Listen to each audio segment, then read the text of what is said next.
Good morning, Miss Wilson. Good morning, Mr. Reed. Happy New Year. Happy New Year to you. Thank you. You're welcome. I just, Thank wa- you. I just wanted to test and make sure. Can you hear me? Yes, sir. Oh, thank you. You're welcome.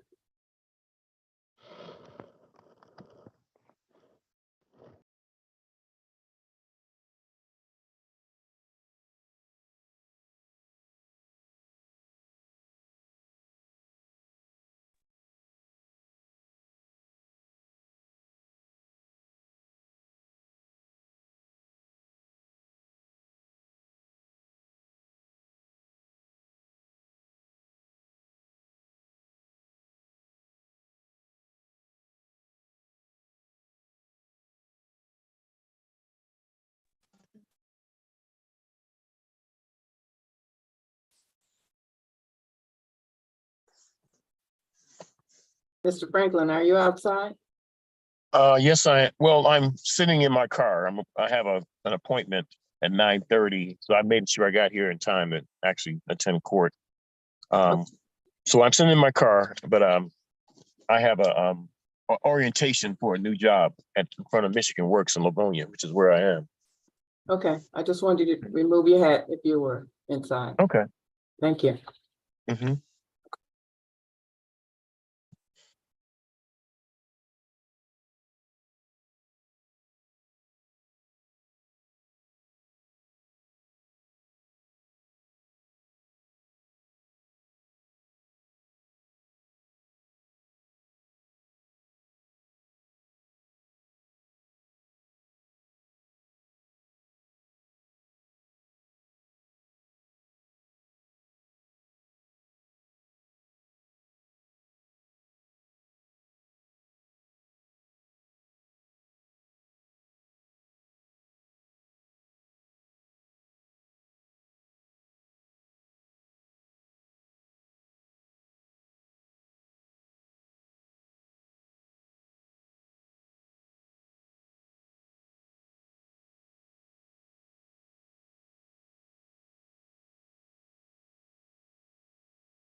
Good morning, Mr. Pikens.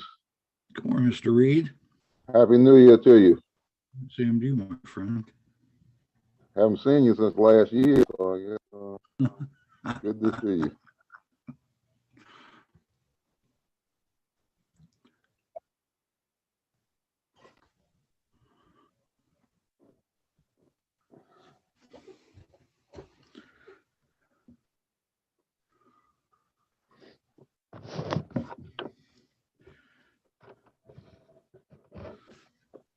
It was the last year, the last time we got together. It was 2022. Yes, sir. Let's not wait till 2024. That's my wish.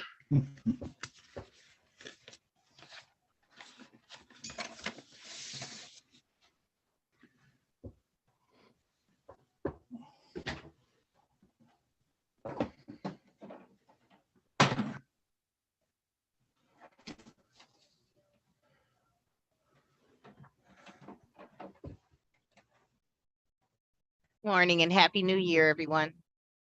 Good morning, Miss Cleveland. Happy New Year. Good morning. I'll be right back.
Good morning. 36th District Court is now in session.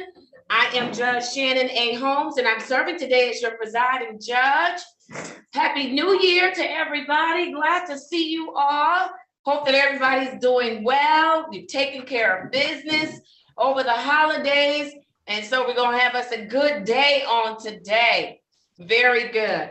All right. I see you smiling, Mr. McKinley. Mr. McKinley said he took care of business, so I'm happy about it. All right, we are going to get started on this morning. Not only do I have the virtual courtroom, but I also have individuals physically present in the courtroom. Good morning to you as well in the courtroom. And so, Mr. Wade, I know that there is some processing that needs to take place on this morning. And so if you all want to get that started while I start on my 8:30 docket, that would be great. Yes, ma'am. I'll take them up to probation and we will come back down. All right, yes, that's fine. And so just very quickly, if you could just mute me for one quick second.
All right, I am ready on this morning. Good morning. Let me have the attorneys please place your appearance on the record for me.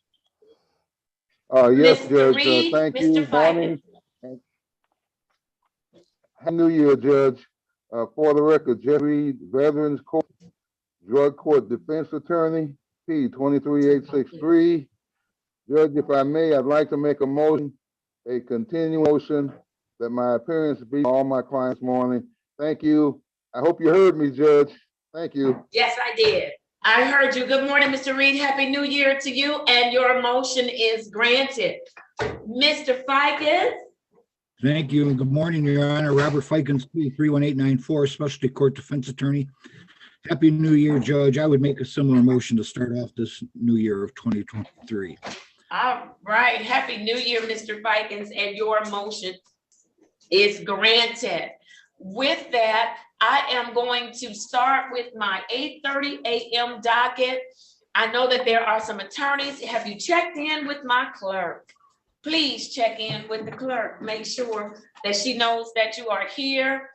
I have a couple of things that are scheduled, and then I am going to start off calling Mr. Franklin's case because I know that you are waiting to go in for a job interview this morning, and we are excited for you. And we certainly want you to get that job. All right. So for the attorneys that are here, Mr. Murad and Ms. Henderson for formal hearings, I am going to give, I don't know if you all have offers already that you're willing to accept.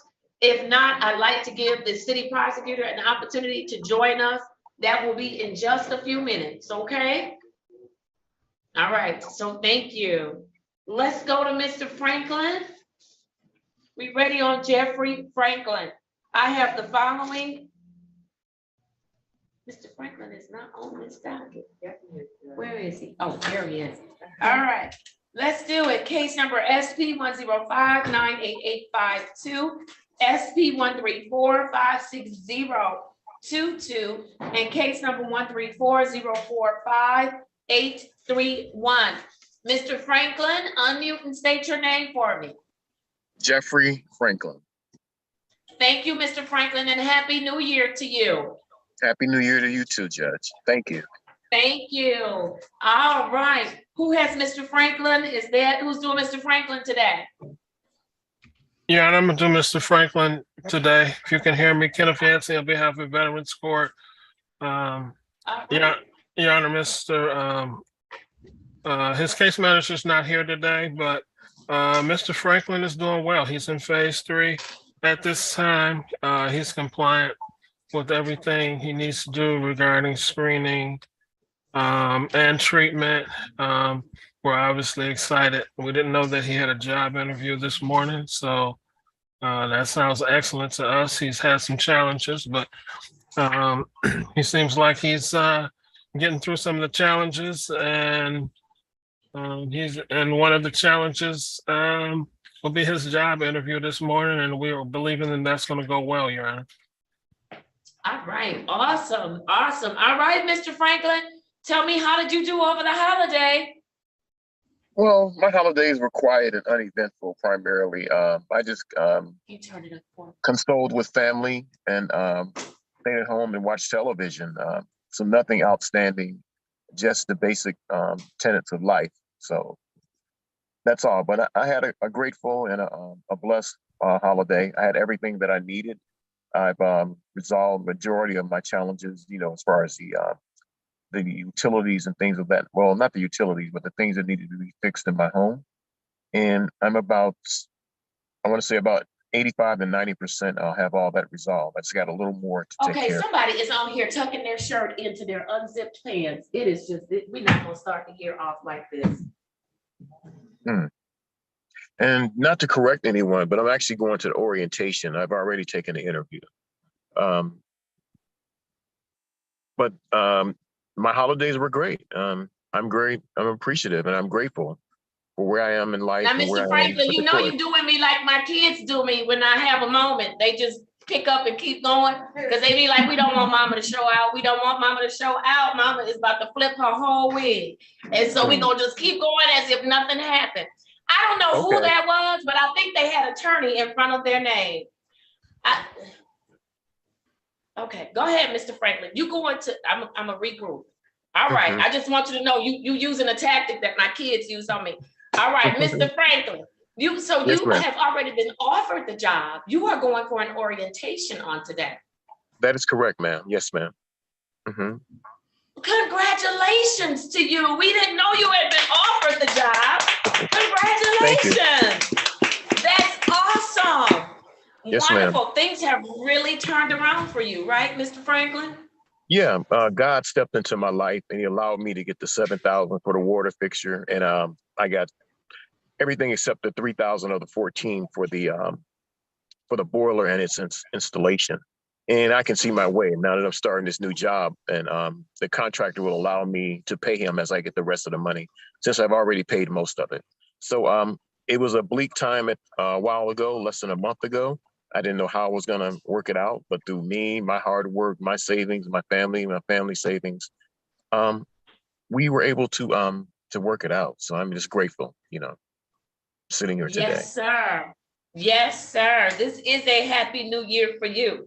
Yes, Very ma'am. good. Very good. Congratulations on the job. I'm excited for you. Tell me something that you've learned since the last time I've seen you. I learned to keep my faith, to rely on God as my supporter, and to be stronger. But main thing is just to keep faith, and not only in God, but also in myself and the world. Things were going to work out for me as long as I continue to do the right things. So if anything has changed, is I have had an increase in faith. Yes, wonderful, wonderful. I hope the courtroom is listening. Thank you for sharing, Mr. Franklin. All right, Is there anything you need us to help you with, to assist you with, to stay on track? Because you are certainly doing it. Well, no, ma'am. I'm grateful for all the assistance I received thus far. Without the direction and the construction and control, I may have been in a position to slip off, but I greatly appreciate the things that this program and the court has done to keep me in line, and I've been able to adhere to all the things that are asked. And I'm going to continue to do that even after I graduate from the court. This is the rest of my life, what you're seeing here. And I'm going to continue these things. Yes, and I'm so glad to hear you say that this is the rest of my life. What you've learned and the things you have been exposed to, your new way of thinking, your new way of handling business. This is not just while you're under the court's jurisdiction. It should be a lifetime change because Correct. It's going to only make things better for you. All right, Mr. Kusheri, what do you want to tell me? If anything, as to Mr. Franklin, is he in compliance? Good morning, Your Honor. Yes, Mr. Franklin is in compliance. Congratulations, Mr. Franklin, on a good report. Congratulations on your new job. And it's good to see you, and Happy New Year, Judge and courtroom. All right, Happy New Year. All right, anything from the attorneys as to Mr. Franklin? And we do have mentor Scott. We do have mentor Scott in the courtroom, as well as mentor Parker in the courtroom. Is there anything as to Mr. Franklin? Nothing? All right, we want to get him to his orientation. And so, Mr. Yancey, what's next? Your Honor, if we could, we want to have Mr. Franklin on January 17th do a face-to-face with Mr. Griffin at 10:30 a.m. 10:35 a.m. Wonderful. Before Mr. Franklin leaves, I need everyone in the courtroom to join me in thanking Mr. Franklin for his service to this country. Thank you, Mr. Franklin. We appreciate you. Now you go and do well on that job today, okay? Absolutely. Thank you guys very much. All right. Thank you. You are excused. Okay.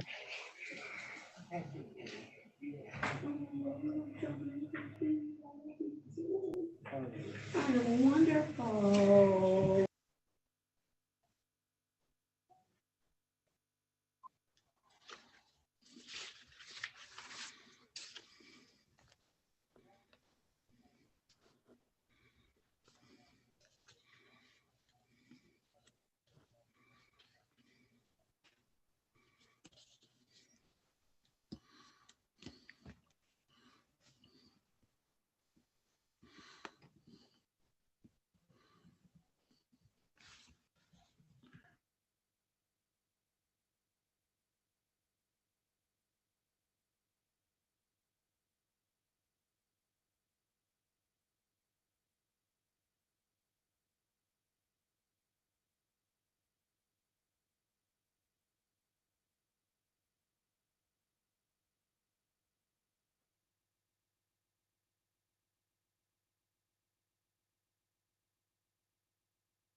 All right, let's do it. I am ready now on Mr. Shaw. I see, are you at work, Mr. Shaw? Yes, ma'am. All right, Miss Cleveland, are you ready on Mr. Shaw?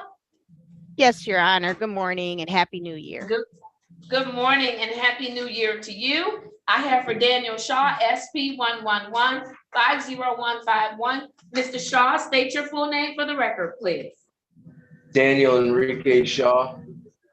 All right, Miss Cleveland, place your appearance on the record and update us on Mr. Shaw. Your Honor, my name is Toshi Cleveland. I am the case manager for specialty court, and I am the case manager for Mr. Daniel Shaw. Your Honor, Mr. Shaw had a regular court date today. However, he does have some things that have occurred. I believe I apprised the court just recently that he has a violation because of he had relapsed on marijuana use, which he is admitting to, Your Honor. And I have been tracking him. I have contacted Popoff. He had regained compliance and connection with Popoff. He had never lost it. The only thing was he had a relapse. He admitted it to me that he did that. I've been tracking his numbers.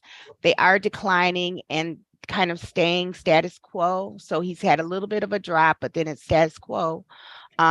He would have to tell us what that means. It indicates to me that besides the first use, there has been minimal use or any use at all might not have occurred just based on how the science flows with the testing.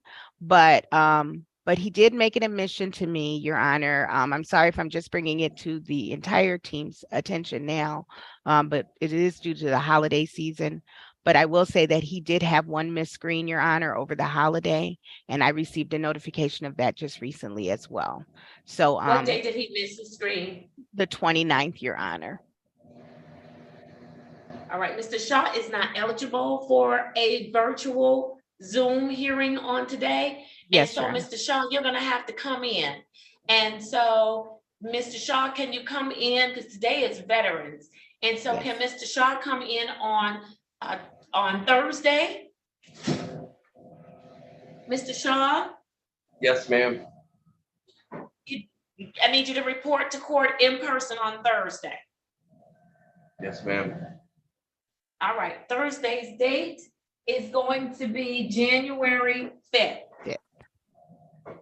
Okay, and you can come in at 8:35 a.m. and it must be in person, okay? I'll see you on Thursday. Okay. All right, thank you, Ms. Cleveland. Thank you, Your All right. Honor. All right, I am going to now go to Cody Hannah. I have the following matters for Mr. Hannah. I have case number U563096620, U563099920, U563-13120, U563-113, strike that, U563-13620, U563-14120, U563-14920, U563-15020, U575-84020, U575-99320, U581-17920. Mr. Hannah, please state your full name. Cody Jack Hannah. Good morning to you, Mr. Hannah. Morning, Your Honor. All right. How did you do over the holiday, Mr. Hannah? Good. I believe it or not, I contracted COVID about 2 weeks ago, so I was in quarantine for how many 12 days it was, 12 or 13 days it was. But I'm good now, so everything's good. All right, all right. I'm glad that you did well. We have to remember COVID is still moving around, and so everybody has to do their part. That's the only way that we are going to get rid of it and get better. So I'm glad that you survived it. Absolutely. All right, I see Mr. Talley is with you this morning. Good morning, Mr. Talley. Morning, Your Honor, and Happy New Year to you. Happy New Year to you as well, and Happy New Year to you, Cody. Thank you. All right. Miss Cleveland, what do you want to tell me about Mr. Hannah? Your Honor, today is the day that was scheduled for Mr. Hannah. We recognize that it is Veterans Day, but Mr. Hannah is under the condition that he is going to be released from the services at Elmhurst House, and he has failed to complete our program, Your Honor. So he was being presented today. I have some information for you as far as his compliance with all the program requirements at Elmhurst House in his most recent admit to inpatient therapy, Your Honor. I would also like to present that as far as our program goes, he remains in phase 2, but he did complete his several terms of inpatient treatment. He did complete his community service. He has completed additional services that he was required to take to help with his sobriety, Your Honor. And these are additional medical treatment services that he was required to take. He has completed those things. What he has not completed, Your Honor, is the ARM program, and he has not paid his fees and costs to our court. Your Honor, he is at the 27th month that the court is allowed to track him. That date is today. Well, actually, yes, it's today. January 3rd, 2023 makes 27 months he has been with us. As stated, he has not been able to advance beyond the phase 2 of a 3-phase program. He has had numerous events where he has had to go back to treatment. I do recognize, Your Honor, that this is challenging and it's hard for many, for all, but he has tried and has complied with the court's request when asked to do certain things, I have not found him to be a person who was just totally in disregard to the court, Your Honor. If I could speak on his behalf, he looks like he is clean and refreshed today. That gives me great pleasure to say, because I am concerned about Mr. Hanna after he is out of our jurisdiction. But Your Honor, he has maxed out on his time. All right, very good. Mr. Reed, Mr. Fikens, I'm not able, here's a couple of things before you all chime in. He's going to have to pay his fines and court costs to this court. He doesn't get to walk away from that. And so I have no problem with that, Your Honor. Yep, it'll go to collections, and you know, if you don't pay it or what have you. And then the second thing, Mr. Reed, Mr. Fikens, is that I'm not dismissing that he didn't successfully complete the program. So there's no way that I can dismiss all of these cases. There's no way I can do it. It sends the wrong message. It goes at the integrity, cuts at the integrity of our program. And so I'll hear from you. Yes, Judge, thank you. Unfortunately, we do have time limitations, and Mr. Hanna has reached his limitation. He's been with us for a good 2 years. I agree with the court. His case should be closed without improvement, and we should set up a plan for him to pay his fines and costs. Tony's a nice guy. He's never run away from the program. He's always come to court whenever asked. I commend him for that. We've given him the tools that he needs to stay clean, sober. I wish him well. I agree with the court's recommendation. Thank you, Judge. I hope you heard that. All right, you're breaking up though, Mr. Reed. Go ahead, Mr. Fikens. Thank you, Judge. To the extent that I need to interpret what Mr. Reed said, I certainly agree with the thought that we set up a plan to have him pay off his costs and fines. We recognize that those matters can't be dismissed. They have to be paid off. They'll remain on his record. Perhaps he can find another way to get those removed when he wants to, when those matters are paid off, but that's certainly be a requirement. We wish him well, Judge. He's had some successes. He's had some drawbacks, some pullbacks. But he is a nice young gentleman, and I think, I agree with Mr. Reed, we've given him the tools to go forward. We hope, Mr. Hanna, that you take advantage of all the tools you have, because we're behind you, and you can call on us anytime, sir. We're not going to get rid of you, even though the legislature has determined that we must. We're still here, and we'll be here. Thank you, Judge. All right, thank you, Mr. Reed and Mr. Fikens. Mr. Hanna, you know, we have a jurisdictional time period for the length of time that we're able to, I can keep cases. I can have cases on my docket. I can preside over cases, and that time has expired for you. Unfortunately, we've had a lot of back and forth that's kept you from successfully completing the program. What I don't want you to lose sight of, Mr. Hanna, is that you have made some progress. While you did not successfully complete the program, you are not the same Cody Hanna that walked through these doors a little bit over 2 years ago. I have seen you make some improvements. I have seen you strive to do well. What I want to encourage you to do, sir, is continue to see that value in yourself. Understand that you owe that to yourself. You constantly remind this court that you have a son that's on the way, and that's wonderful. But Mr. Hanna, if you're not going to change your life, you're doing to your son exactly what was done to you. And you know what that outcome will be. You're now going to start a generation of people doing the same things that you're doing. And so I just want to encourage you to love on yourself, to see the value in yourself, to believe in yourself. Does that mean you'll never make a mistake? Absolutely not.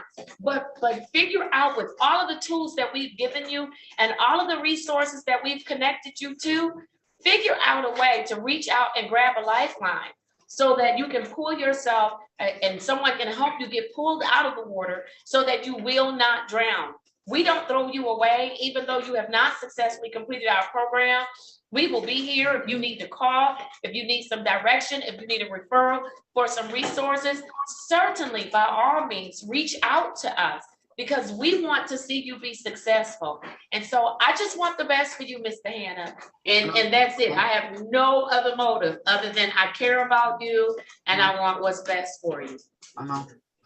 To be honest, I didn't even know that, like, I knew I was close to getting like over my contract time, but up until I talked to Tazi like little under 2 weeks ago, I didn't know that I was actually going to be like removed from the program because of how long I've been under your jurisdiction for. But Yes. yeah. Yes.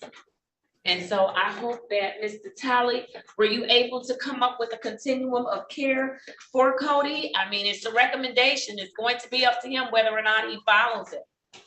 Well, we got two. One is that he can utilize here Michigan Rehabilitation Services for employment and training. Secondly, is that we've talked about him maybe here considering here Vivitrol in order to address cravings or urges right after treatment. I want to salute him and for his gallant effort to want to address the methadone here dependency. We can say we successfully have done that. And as a result of that, he has the promise of any person who is now free from an active addiction. Unfortunately, that he has missed the boat with respect to having other cases that could have been dismissed, which have been more favorable for him in pursuit of employment and stabilizing his life. So there are some realistic and known barriers that are facing him that we've talked about. And I'm encouraged to a point that he does have the cognitive insight to see the consequences of his repeated relapses and what it has led to. So he does see that. We have talked here at length about that. And I do know that he is motivated for his son. And as you just mentioned, Judge, that has seems to have been here an incentive for him. And now it's time for the rubber to meet the road, and he has to look life straight in the eye and deal with it as it comes.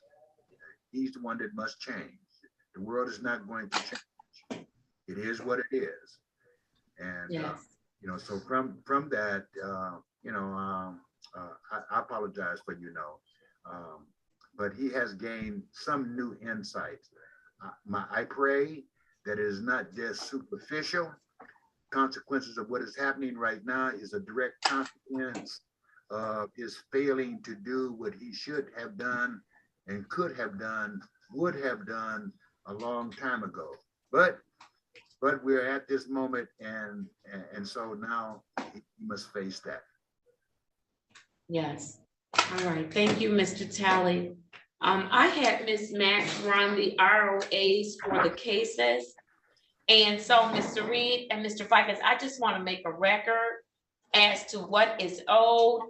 I'm going to put a date as to when it needs to get paid. Okay, these are the ones that were people led to. These are all of them. I'm just trying to separate them for you because they're like okay. Pages. Yeah. All right. And so, Ms. Cleveland, do you have the total amount that's owed with respect to specialty court? Your Honor, I believe it was 535 or 555. Your Honor, Let me hear from Ms. Cleveland. Go ahead, Ms. Cleveland. thank you, Your Honor. Your Honor, he was slated to pay $875, but at the onset of his community service, which he completed well over 100 hours of community service, we were giving him 32 hours towards credit for the community service. So it brought his balance down to $580 for the amount owed after the adjustment for the community service, Your Honor. All right, so on case number, and Ms. Mack, I'll have you make these corrections in the city, in the system. U 563099920. I am going to adjust that balance to $580. Mr. Hannah, when can you get that paid? Yeah, if you give me 30 days, I could probably get most of it paid, if that. Okay, I'll adjourn this to pay just this one. I'll adjourn it to pay. You asked for 30 days. I'll bring it back on February 10th. Okay. 2023, and that will be at 10:30 a.m. If you make this payment, you do not have to appear in court. If not, then it'll go into warrant status. That's with respect to that one, Miss Mack.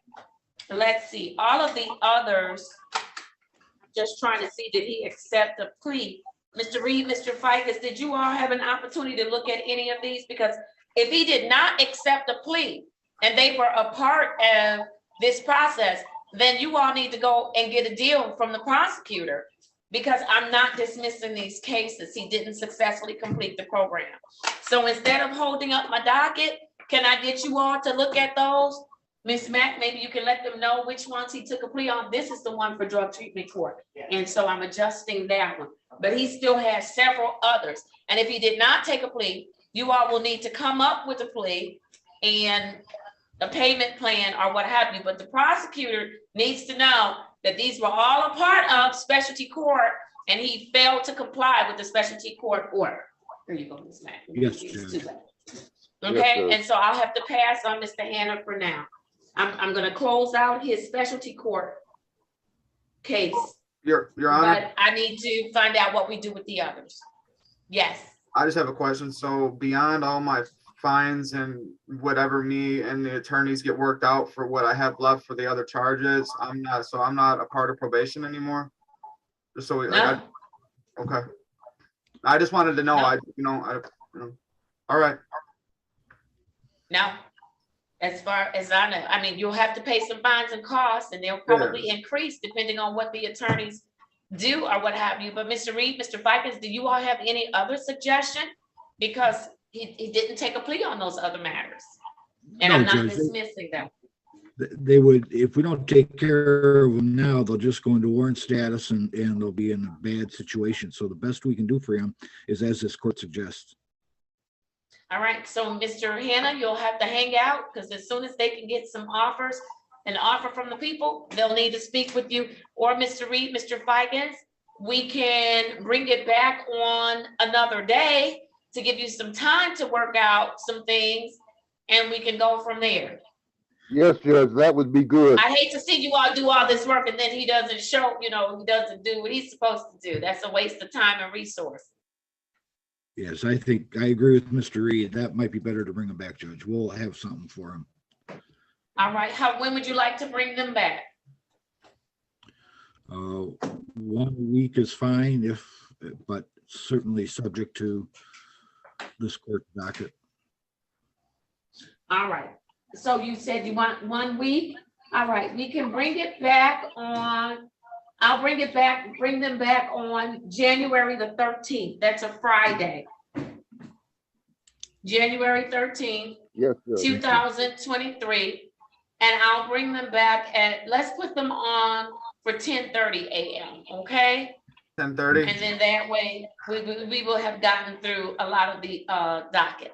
Yes, Your Honor, it'll still be in the same Zoom courtroom, right? same Zoom courtroom. Yes, sir. Okay, I won't miss it. All right, very good. Thank you, Mr. Hannah. I wish you well. I wish you well too. All right, thank you. Thank you, Mr. Talley. You're welcome. All right, I need to do my last two veterans, and then I'll go to the jail. And then hopefully the 8:30 people will be ready by that time. Let's go to Mr. Aldridge. I have case number 210-448-6001. Good morning, Mr. Aldridge. Uh-oh, Mr. Aldridge with us? Unmute for me, Mr. Aldridge. Yes, Your Honor. All right, good morning. State your name for the record. William Edward Aldrich, All right, good happy new year to you, Mr. Aldrich. and Happy New Year's to you, Your Honor. Thank you. All right, how did you do over the holiday, Mr. Aldrich? I did fine. My holiday was peaceful, uneventful, and I think I got a few things accomplished that were on my bucket list, if you will. Oh my goodness. All right, anything you can share? Well, I'm trying to pick up a different skill. Before I was having problems with my automobile, so I am trying to enroll in a short class with the basic things you should do with the car to keep it going. So that's part of my to-do list, that is, for 2023. And it's Look a at practical skill, yes. Yes, very good. Very good. How's your brother doing? Up and down, but he is fairly stable. He's nowhere near where we were over the last year or so. So I'm encouraged. He's holding the line. He's taking vitamins and doing those home kinds of therapy things that are good for him. He was diagnosed with a heart problem, but that's part of his overall medical condition. And he had some problems with that before, I guess, because of stress and some other things. It sort of popped up again, but he's holding his own, and I'm trying to be as helpful to him as I possibly can. All right, awesome. Very good, very good. All right, Mr. Yancey, are you updating us on today as to Mr. Aldrich's compliance? Yes, I am, Your Honor. Mr. Aldrich, he's in compliance. He's in phase 4. He's been compliant with the treatment. He's been compliant with screening. So looks like he did pretty well over the holidays. Looks like he's doing pretty well right now. And we applaud him for not letting these vehicles take over. So he's doing some mechanic training so he can be the one working the car instead of the car working him. But he's doing well, Your Honor, at this time. He's doing well. All right. Awesome. Anything from any of the other team members as to Mr. Aldrich? Judge, happy New Year, Mr. Aldridge. Keep up the good work.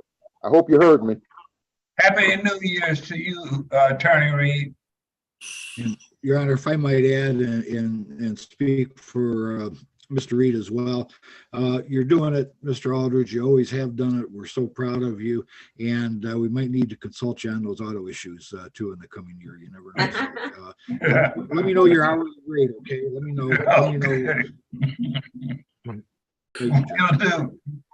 Good morning, Your Honor. Happy New Year, Jimmy Parker, Veterans Treatment Mentor. I did speak with Mr. Aldrich during the holiday, and he's doing well, and you know, everything is going good with him. He's he's uplifted. And I'm glad to hear that. And just like Mr. Franklin's, Mr. Aldrich, I might have to call you for some tips on. Not for mine, Yes. of course, but you know, for my kids, you know, they're calling me when something goes wrong, and Dad, you know, that's well, the only thing I can say is call the mechanic. So it's good to know that we'll have one soon that's really close. Thank you, Yana, and Happy New Year to everyone. All right, thank you, Mr. Parker. Mr. Kucheri, is Mr. Aldrich in compliance, or is there any adjustments that the court needs to make? No, Your Honor, Mr. Aldrich is entirely compliant. He completed all of his programming as ordered, and he continues to maintain stability. So congratulations, Mr. Aldrich, on a good report. Happy New Year to you. Thank you, sir. You're welcome. All right, very good. Mr. Yancey, today, hopefully between today and tomorrow, I'll be meeting with the case managers about the risk and need assessments for all of our cases so that we can schedule them accordingly. But for now, Mr. Aldridge would be coming back for a face-to-face. What would be that date? Your Honor, I believe that would be for January 17th, Your Honor, at 10:35. All right. Did you get that, Mr. Aldridge? I most certainly did, Your Honor. All right, very good. Then with that, I need everyone in the courtroom to join me in thanking Mr. Aldridge for his service in the U.S. Armed Forces. Thank you, Mr. Aldridge. We certainly appreciate you and glad that you're doing well. I'll see you in a couple of weeks, okay? Thank you, Your Honor. Yes, and I'll see you All in a right. couple weeks. And what is that date All again? right.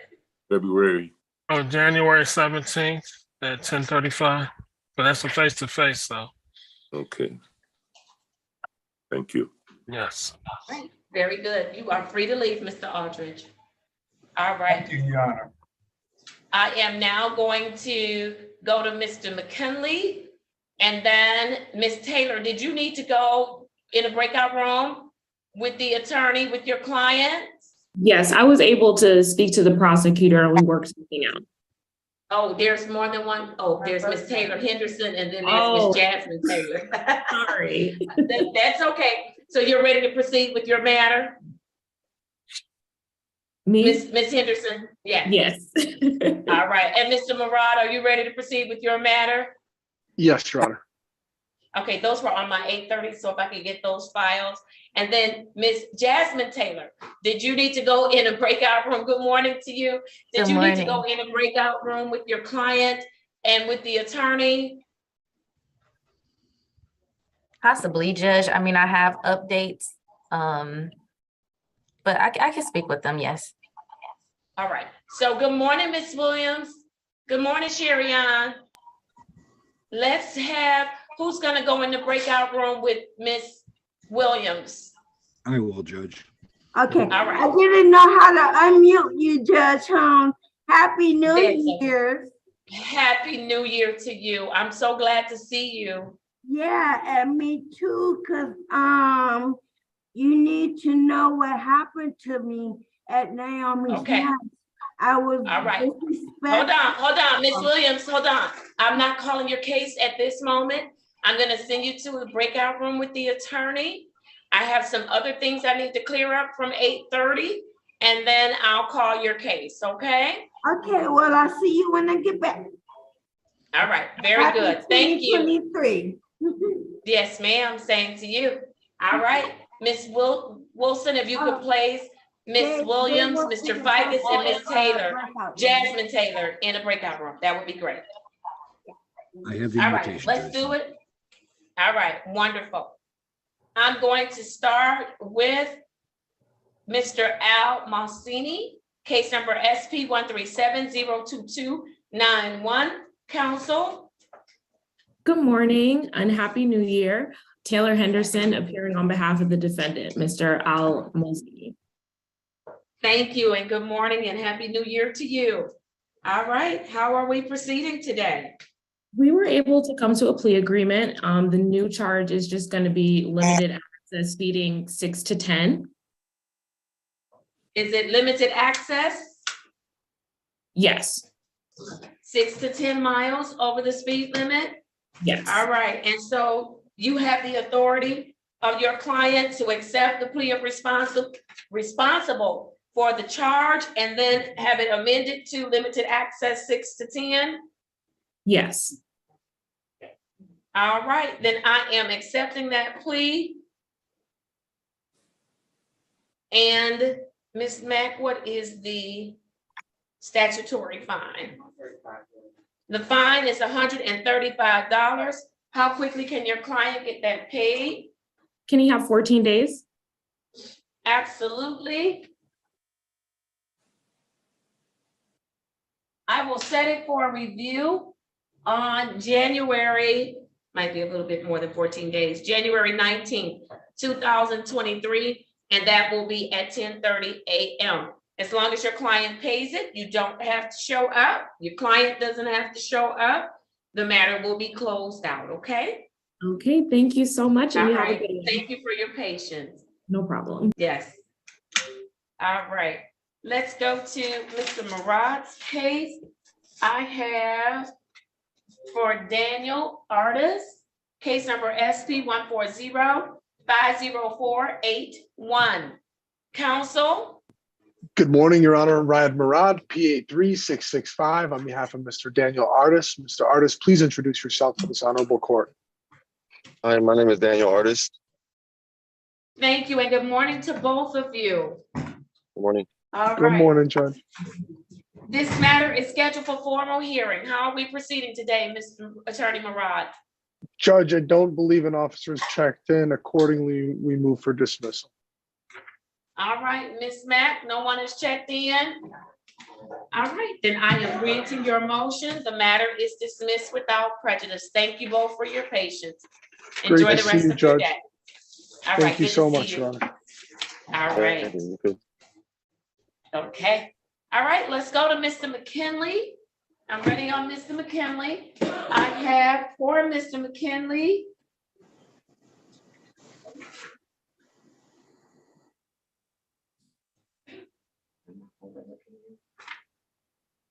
Yes, I am.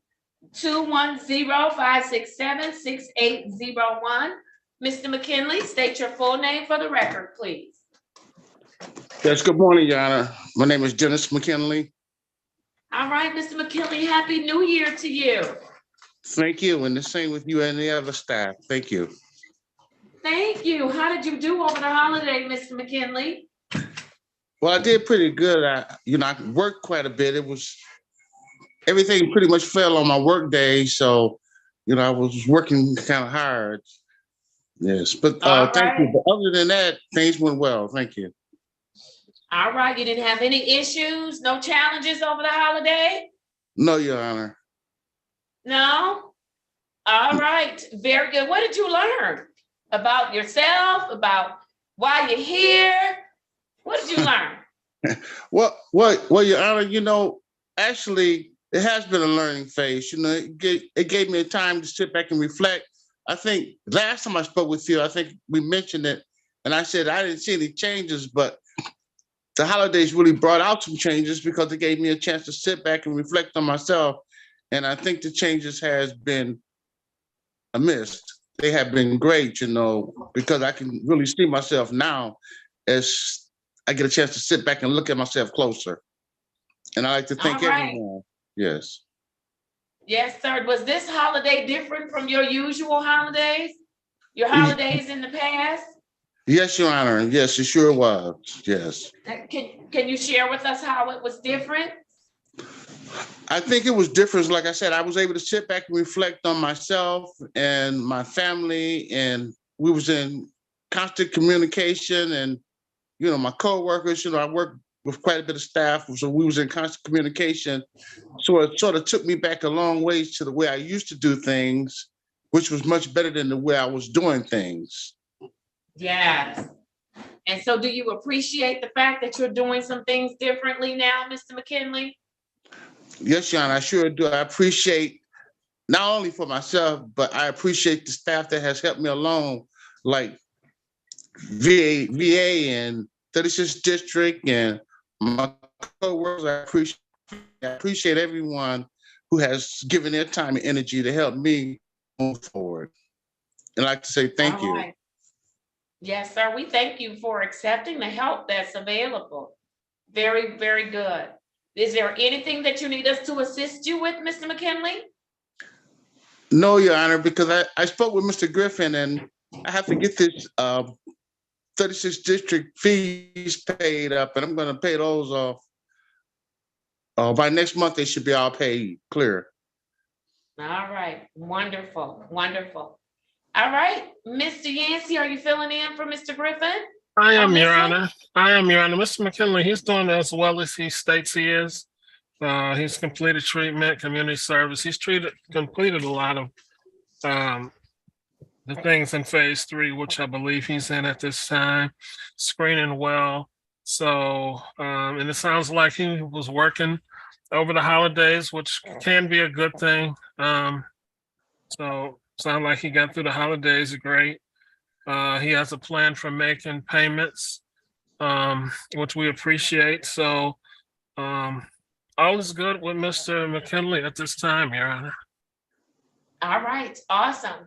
Mr. Kusheri, is he in compliance with everything?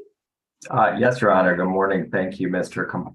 McKinley is compliant with all of his treatment as ordered. He completed everything that was ordered. He continued to engage in treatment thereafter. He has a continuum of care plan.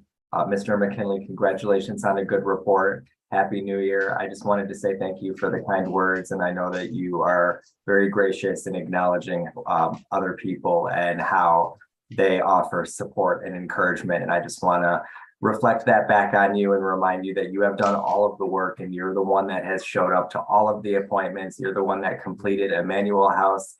You did outpatient. You continue to engage in recovery. You continue to sustain employment. So you are doing all of the work and all of the things. So congratulations to you, and you've earned all of this. All right, awesome. All right, Mr. Scott, I know that you are the mentor. Is there anything you'd like to add? Mr. Scott is physically in the courtroom this morning, you all. Thank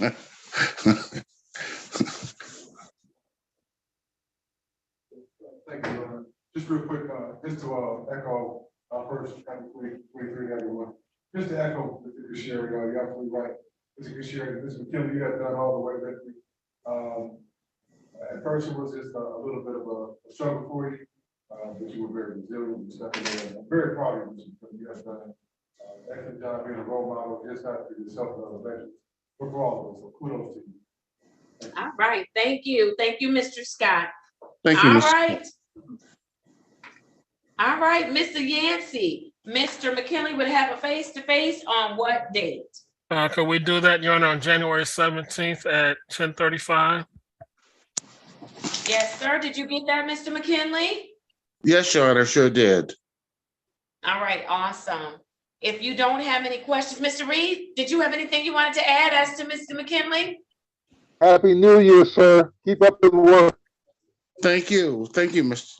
Attorney Reed. Yes, sir. Thank you. All right, very good. If nothing else, I need everyone in the courtroom to join me in thanking Mr. McKinley for his service to this country and therefore his service to us. Thank you, Mr. McKinley. We appreciate you. Thank you, sir. All right. If nothing else, I'll see you next time, okay? Thank you all. Have a great day. All right. You do the same. All right. I want to close out the veteran docket so that I don't hold up the Veterans Treatment Court team.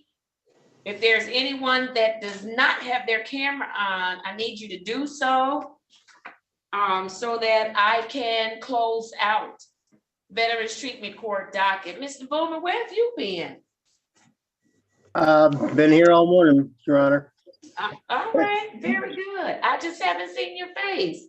All right, let me call your case numbers at this time. I have case number SP 133-37602, case number 220-566-1001. State your full name for me, Mr. Boomer. Stephen Boomer. All right, Happy New Year to you, sir. Happy New Year, Your Honor. All right, how are you doing, Mr. Boomer? I'm feeling blessed to be here. Probably 2/3 of the vets here got COVID. I did. I got out from quarantine right at Christmas, and then it's been kind of crazy here. And my brother in Jackson County, him and his wife got it. And then my sister, who is in Wayne County, she got it. So it's been all over the place. So, I don't know. It's going around. It's still alive and well. And I get so confused. I had to travel and I went to Florida and nobody had a mask on. Nobody. I looked like a complete alien. I didn't care because I was about wrapped in saran wrap on that plane. No breathing, no talking, no going to the bathroom. Don't even look at me. Listen, nobody had on masks. I could not believe it. I couldn't believe it. And so COVID is still alive and well. I'm glad that you're okay though. Yep. Yes, Your Honor. They've been giving me some different meds for depression and some other stuff. So they're getting that all balanced out. It's work in progress. So it's a good thing All though. right.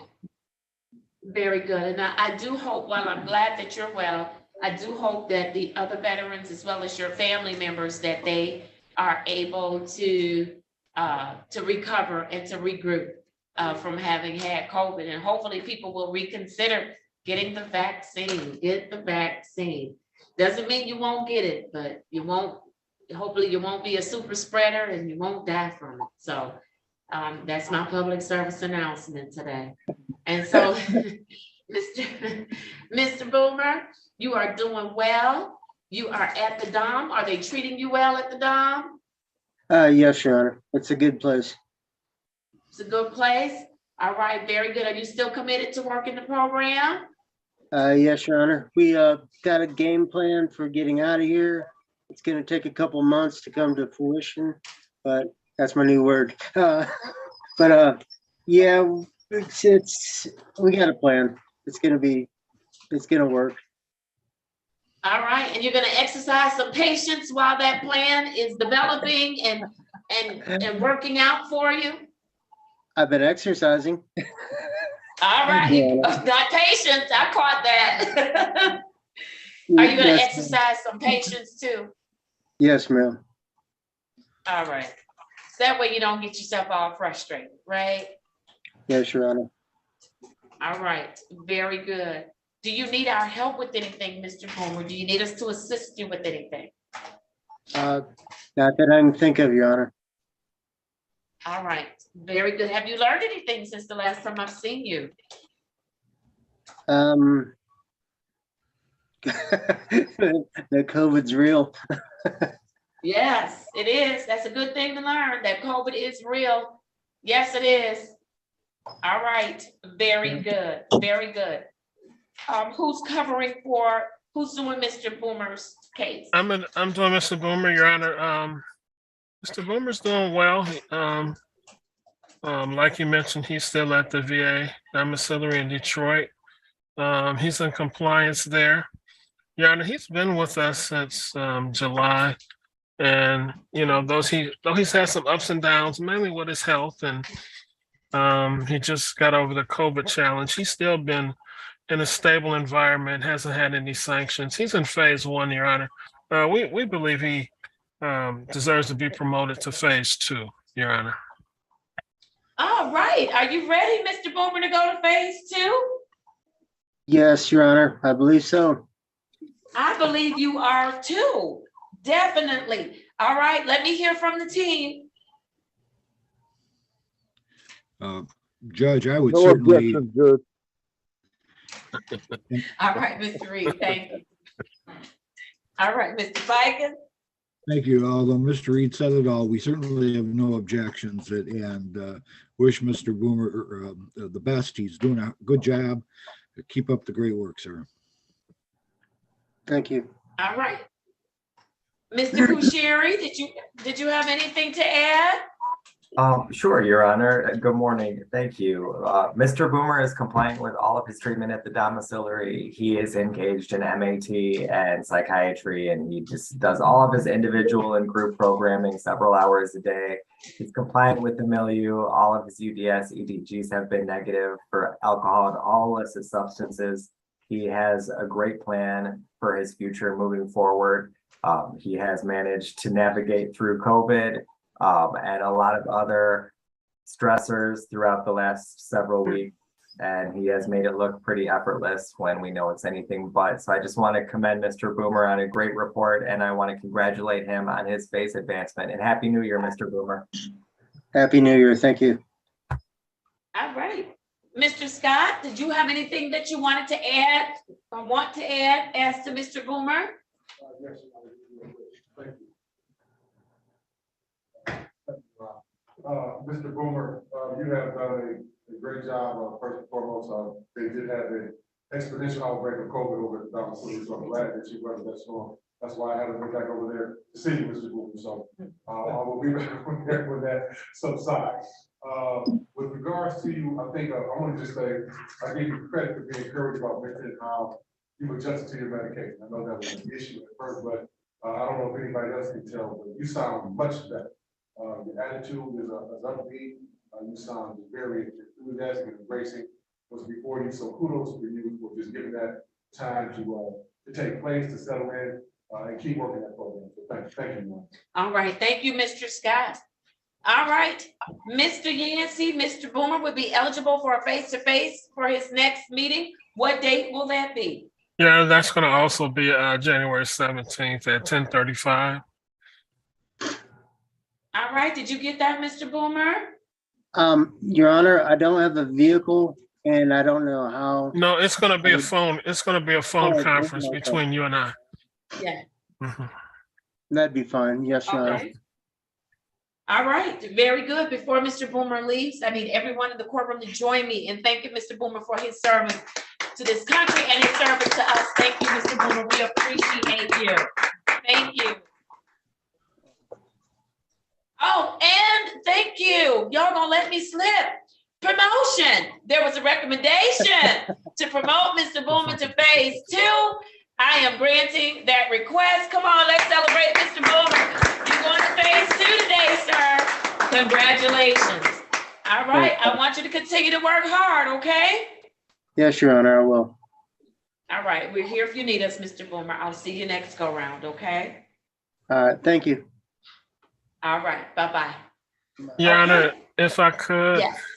we're going to have a veteran intake today.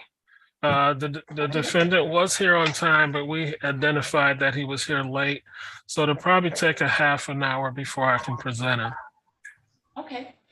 All right, have you at least, so we don't hold everybody up, have you talked with Mr. Kusheri, determined who the mentor would be so they can get a little bit of information and at least connect with that individual? To No, see if but he I can, qualifies but for I this can, case? but I Is can it do that. military? I can do that, and I know it Branch, and he just screened, so I talked to him briefly. I already interviewed him prior to today, so it shouldn't take too long, Your Honor. All right. All right, then what's your I was just pleasure, Mr. Kusheri? Would you like to stick around or would you all like us to text or call if we need you to come back on?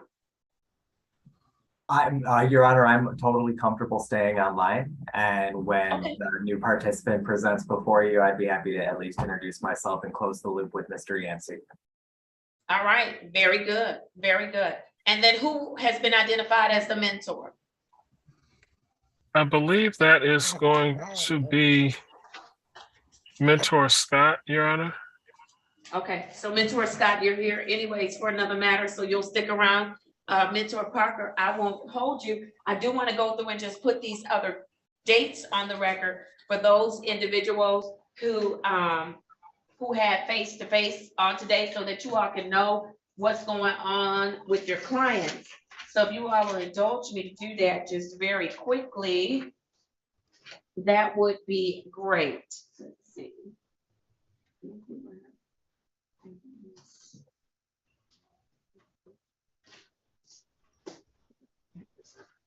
All right, here we go. I have for Aaron Adams, Z8081351. Mr. Adams is scheduled to have a face-to-face on today. Mr. Yes, Your Honor, that is correct. Yes, I think he already had it with Mr. Griffin, and his new date will be January 17th at 8:45. All right, thank you very much. I have for William Brown, 180-441-0401 for Mr. Brown. Yes, Your Honor, that is also identical. Mr. Brown will be coming back January 17th at 8:45. All right, no problems with either case. Not right? that was reported, no, Your Honor. All right, wonderful. I have for Clarence Dillard, Z805-4161. Yes, Your Honor, I'll be doing that face-to-face today, but check the screen, so he's in compliant with that, and his new date will be January 17th at 8:45. All right, very good. And then lastly, I have Orlando Henderson SP 1104886, counts 1 and 3, and case number U59843121. For Mr. Yeah. Henderson? Yes, Your Honor. Mr. Henderson is also doing well, compliant with screening. He's in phase 4. I believe his face-to-face date would be January 24th at 8:45. So he's gonna have a court date, right? Yes, January? yes, All right, January 24th. All right, at 8:45. Thank you so much. Yes. All right. I believe that that's everyone on the veterans docket. Mr.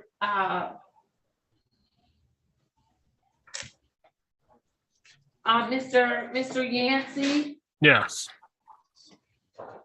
did you give me any information as to the new intake? Shoot it to Ms. Mack so she can print it off. Okay, I'm the sorry. cover sheet. Yeah, I Just the sent top it. sheet. I sent it to the wrong email. I didn't know you would be here, so I'll get it to Miss Mack. You thought I wasn't coming to work today? I'm not saying that, Your Honor. I never think that. I was about to say, don't be trying to make me look like a deadbeat judge, because I work every day. Thank you, Your Honor. Yes, Mr. Yancey. All right. We are good. I did have a James Fry that was scheduled for 8:45. Is he veteran as well? That's the new intake. So All we'll right, be very ready. good. We'll be ready in about 15 minutes, Your Honor. Okay, take your time. I have a couple of things I can do. Okay, All right. thank you. Thank you. Thank you. All right, let's do it. Mr. Parker, I'm going to release you. Thank you so much for serving on this morning. We appreciate your service. Thank you. Thank you, Your Honor. Everyone have a great day. You too. All right. Happy New Year. All right. I have some cases for the Wayne County Jail that I would like to get done. Ms. Cleveland, I see that your hand is up. Was there something you need to share with me? Good morning again, Your Honor. I just wanted to let you know that Mr. Khalid Hamad is in the courtroom where he has appeared in court based on him being an absconder. We had a warrant for him as of November 2nd, so he did turn himself in this morning. Your Honor, I just wanted to, he's not going to be, he's not on the docket, so I just wanted to let you know that he was there. and Thank you. present. All right. And then Ms.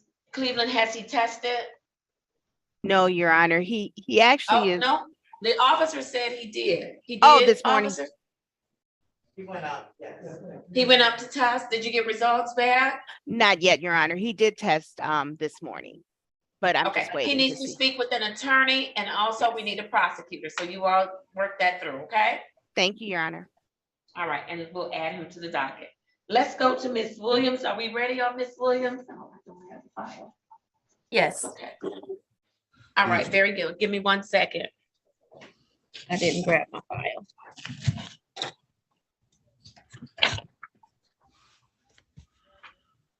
Officer, you all hidden in the cut. You about scared me. Sir. You all hid in the cut. All right, let's do it for Ms. Williams. I have the following matters: U509-45912, U602-26621, U602-27121, case number 210-455-7301, 212098411, case number 214926011. Miss Williams, please state your full name for the record. Sherry Ann Denise Williams. All right, Miss Williams, I'm glad to have you back in one piece. Yeah. Miss Williams, now you told me you were gonna come and see me. I think we had a December date. And then the next thing I heard. Yes, ma'am. And then hold on, wait a minute. I'm gonna let you talk. Let me finish my little sentence. Oh, my bad. You were supposed to come see me. That's okay. You were supposed to come see me on December 7th. I was waiting for you. Then the next thing I heard, you had left the facility. And you were in a whole nother state, which you know I did not release you to go to a whole nother state. And I'm just so glad you back in one piece. But you know it breaks my heart to see you in jail. I just need to let you know that. Well, like I explained to Jasmine and Attorney Roy, you know, God put people in places for different reasons, Judge Holmes. And I believe wholeheartedly that whatever done in the dark will come to light.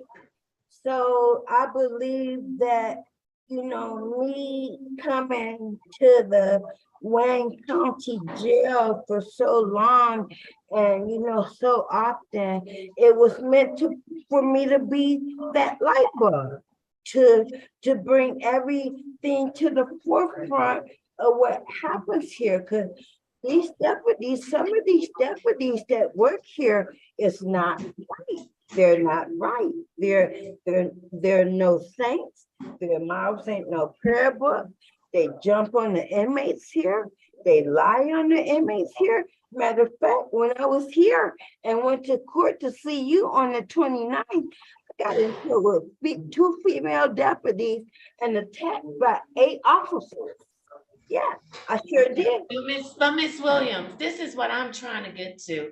And certainly we're not taking your concerns about the jail lightly. But what I'm trying to get to is we're trying to help you.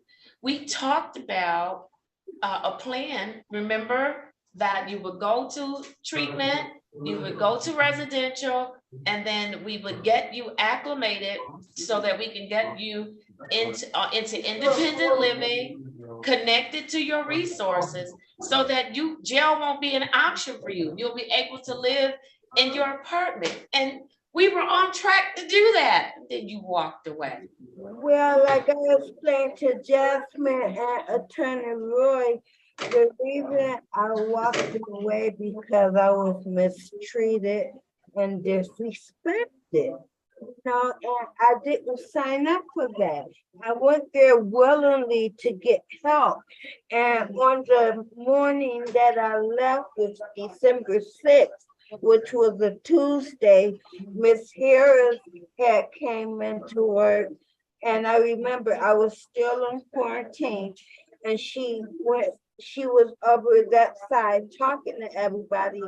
And I tried to explain to her, you know, that because the next day was going to be my mom's anniversary of her death. And I tried to tell Miss Harris that I was on an emotional roller coaster. She gonna tell me, oh, you told me this story before and walked out on me. And mind you, I was in tears when I tried to talk to this lady, you know? And I understand that, Miss Williams, but here's the thing. You still have to stay and get the help. You always have the ability to ask, to dial into the courtroom, to call your case manager, to call the attorney. You have those options. Walking away only makes things bad for you. Actually, the second incident was with the phone. You know, I was trying to handle my business with Social Security and stuff. So the other worker, she did let me use the phone or whatever. And I was on the phone, wait to be connected with Social Security. But some way, somehow, the phone ended up disconnecting. And I tried to call back and she was acting like she had to rush out the office to do something. So when I tried to call back, she gonna tell me, no, put the phone down. And so I did. And then I stood there for at least 2 or 3 minutes and asked her, you know, and then after the 2 or 3 minutes, I was watching her doing what she was doing in the office. And I said, I could have been on the phone, back on the phone with trying to get Social Security. She gonna tell me, oh, you could have, but it ain't happening. So, you know, I felt that was disrespectful. You know, so after a while. But Miss Williams, yeah. And I'm not discounting anything that you're telling me today, but those issues that you're bringing up are things that we could have worked through. that you could have let us You know. said if I would have got in contact with y'all, but I didn't get in contact with my uncle. I called my uncle, I called Jessica, and I even talked to the guy who answered the phone. And I explained to him everything that was going on. And he said Jessica was in court that day. And he said he would tell Jessica. And I even tried to call your courtroom on your courtroom phone because I called 36th District Court and they had me waiting. You know, they said it would be a 20-minute wait. And then, you know, I tried all that before I left. And the reason But I Miss left Williams, was Miss I Williams, don't need. Miss Williams, at the end of the day, listen, no matter where we are in life, there's always going to be some level of conflict, right? It doesn't matter where you are. You can live in your own home with your family, hell, with children at your birth, and it's going to still be some conflict. Somebody's going to say something that you don't like. Somebody's going to do something that you don't like. You may say something that somebody don't like or do something that somebody does not like. But at the end of the day, you've got to stop and say, wait a minute, I'm here to get help. And if I walk away, I'm only going to make things worse for myself. You don't belong in jail, Miss Williams. You don't belong in jail. But when you don't comply with my orders, that's what's gonna happen. They're gonna pick you up. Something's gonna happen. They're gonna pick you up. They're gonna look in the system and they're going to see a warrant from Judge Holmes and they're gonna take you to jail. I don't want you in jail. I want you to get help so that you can achieve those goals that you told me you wanted to achieve. You told me you want independent living. You told me you want to have your own apartment.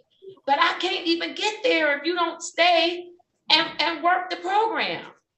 You see what I'm saying? That's not what it was. You know, like I told Jasmine and them, I went there willingly for help, but nobody is gonna disrespect me or mistreat me. And that's why I left Naomi's death, because if I had to left Judge Holmes, and I'm just being real because I'm an honest person. If I hadn't have left, I would have been back in here for hitting somebody in their face because it almost got to that point. Now we're not gonna hit people in their face now. That's why I walked because you might get the wrong worker that might be related to me, and you hit them in their face, and they gonna hit you back in your face, kick you in your stomach, choke you, and all of that. They might be related to me. See, I don't know where all my kin folks are. So you can't be hitting nobody in the face. Right? It's a small world. Listen, I'm just telling you, my bloodline, that's how they respond. And so, listen, Miss Williams, here's the thing. I don't want anybody disrespecting you. Respect is a big thing these days, and as it should be. But here's what I want you to think about. You got picked up and brought to the Wayne County Jail on allegations that you were out panhandling, and you became irate with some people, and you were disrespectful. No. I'm just telling you what the allegations are. You're innocent. You're innocent until proven guilty. You're innocent. I'm just telling you what the allegations were. No. First of all, I was panhandling because that's how I make my money, first of all. But I wasn't outraged and I wasn't disrespecting. But Miss Williams, okay, let's stop there. Let's go there. Let's go there. You were panhandling. Yeah. Don't you know that some people feel that that's disrespectful? I'm going downtown to have a nice evening out.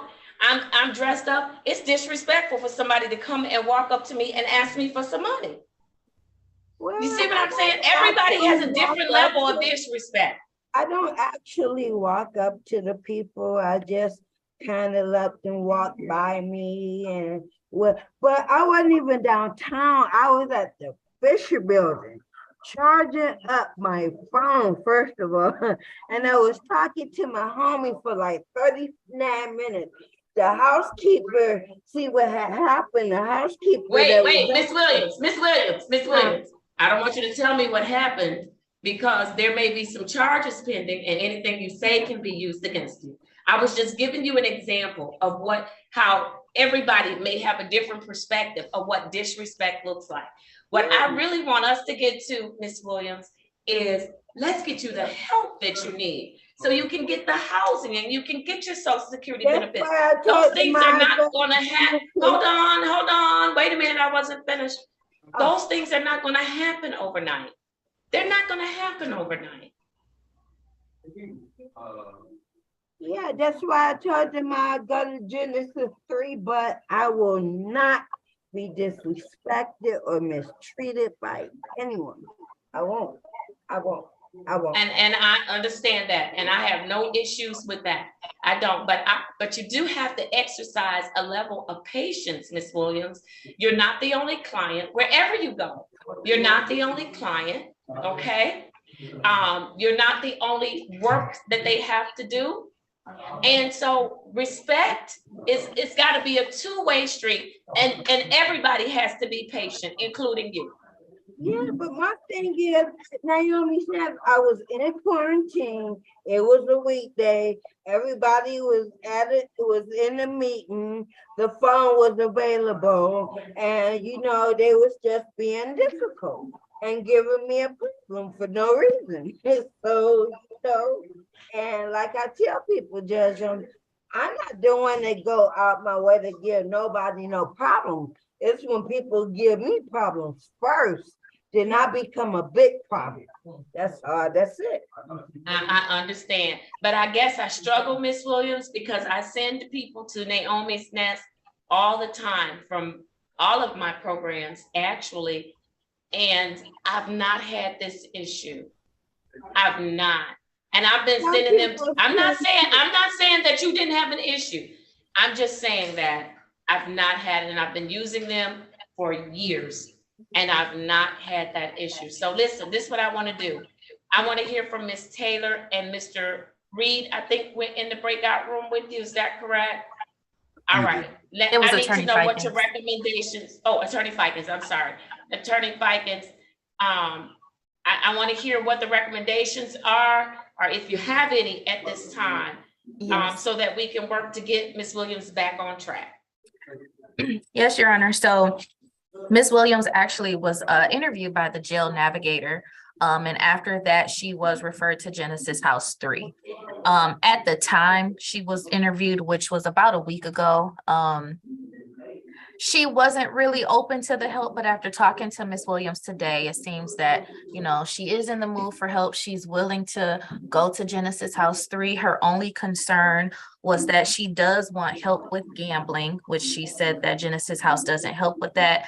I'm not sure, so I told her I will follow up with them and we can all try to coordinate her treatment plan and maybe request that they do incorporate gambling into that, or if that's possible. Absolutely, So absolutely.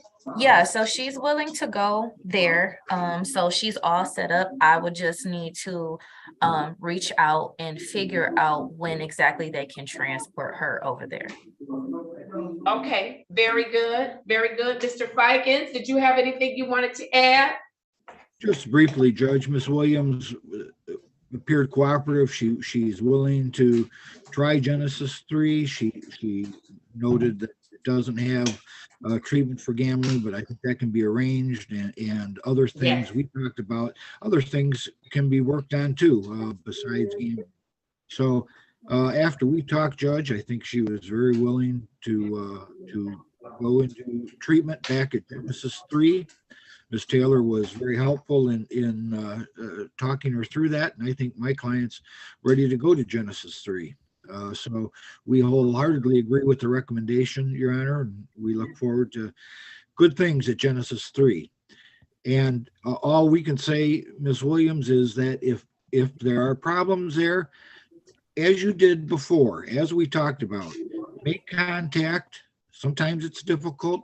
Sometimes it's hard to make contact, but call your case manager, call us up, call the attorney up. We can get there, okay? But give us time. You got to give us time to get the wheels cranking too, okay?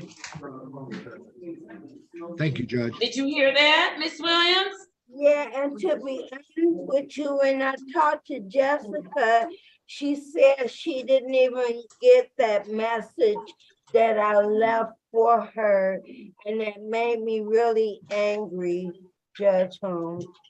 You know what? And it's probably, you know what happened?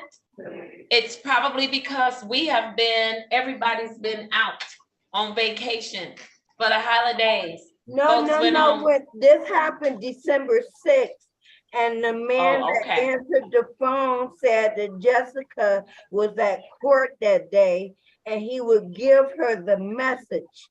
And when I talked to Jessica, when I talked to her that day, when I told her where I was, she said she never got that message, and that made me really angry. Okay, Really well, I can't determine what goes on in somebody else's law practice, but I'm certain he didn't do it on purpose. Maybe some things came up, I don't know. Yeah. Okay, I don't know, Miss Williams, but here's where we are today. I'm going to do the order for you to go to Genesis 3. She's to be released to Genesis 3 only. Miss Taylor, you will need to circle back to me to let me know when they can pick her up and all those good things. And I know you'll connect with Coho so we can get her where she needs to go. And then we'll work from there, okay? Sounds good. And then Miss Williams, I need you to exercise a level of patience. You can't look at everything as disrespect, okay? Exercise a level of patience. Make sure you understand that they have a lot of clients, a lot of issues. We still in a pandemic. It's, people still had a personal business going on, and as you know, it's a new year. People have gone through a lot of stuff at the close of the year. So I just want you to exercise a level of patience, okay? Do y'all want to hear my New Year's resolution? Let go and let God. All right. That's a good resolution, Miss Williams. And me coming back to see you December 7th, before I left Naomi's Nest, I was telling them that I had to come see you, and they were giving me problems about that. They sure was. I swear to God, they were giving me problems about coming to court on December 7th. Yeah, they sure was. Yeah. All right, well, you didn't come. If they was giving you problems and you wanted to see me, you could have made your way here. You've done it before. So listen, we have come up with a plan. Let's work that plan. I'm going to give you a new court date of January 11th, 2023 at 8:35 a.m. Miss Jasmine's gonna get back with me today, Mr. Fikens, to let me know when Genesis 3 can pick her up, okay? Okay, and since I can't hug you, I'm gonna hug the screen. I'm hugging you back, Cherry Ann Williams. Okay. Listen, you have such a good heart. Year. Happy New Thank Year. you for sending me to Genesis. That means new beginning. Yes, ma'am. All right. Bye, Miss Williams. Bye. All right. Bye. All right. Let's do it. Who do we have up next? I don't see anybody on the screen.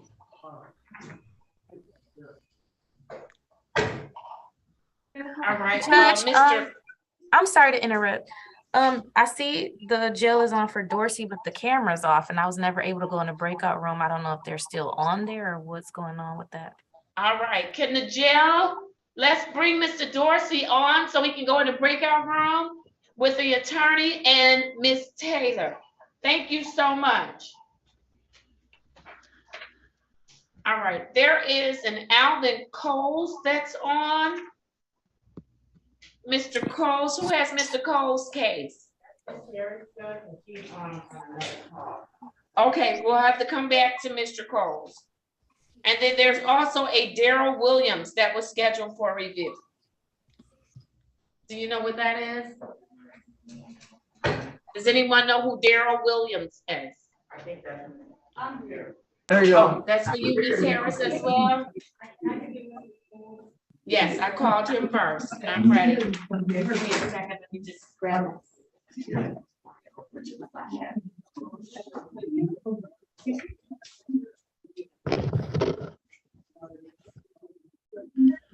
Hey, Doug. Proposals that we Yeah. did a while back.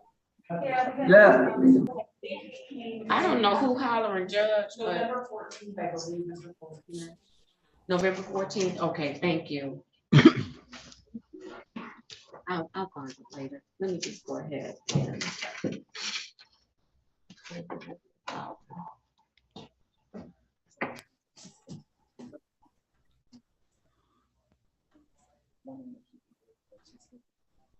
Yes, I don't have a problem with that. Okay, thank you for letting me know. Well, Mr. Dorsey. Well, here we are. I need Mr. Dorsey to go to a breakout room with Ms. Taylor and an attorney.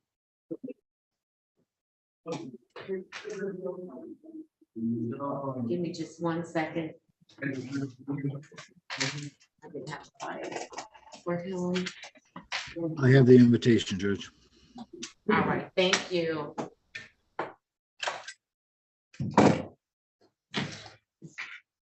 All right, for Mr. Coles, I have the following. I have case number Z8082811. Mr. Coles, please unmute and state your full name for me. Alvin Coles. Good morning to you, sir. Good morning, Judge. Happy New Year to you. Happy New Year. How are you today? I'm wonderful. You wonderful? All right. No issues to report? No, ma'am. That is awesome. I'm going to hear from Ms. Harris. Ms. Harris, you can place your appearance on the record and then proceed with presenting Mr. Coles. Good morning, Your Honor. Angel Harris, Specialty Court Case Manager. Good morning. Mr. Coles has been very communicative and he has completed all of his drug screens as scheduled. He is involved in outpatient treatment.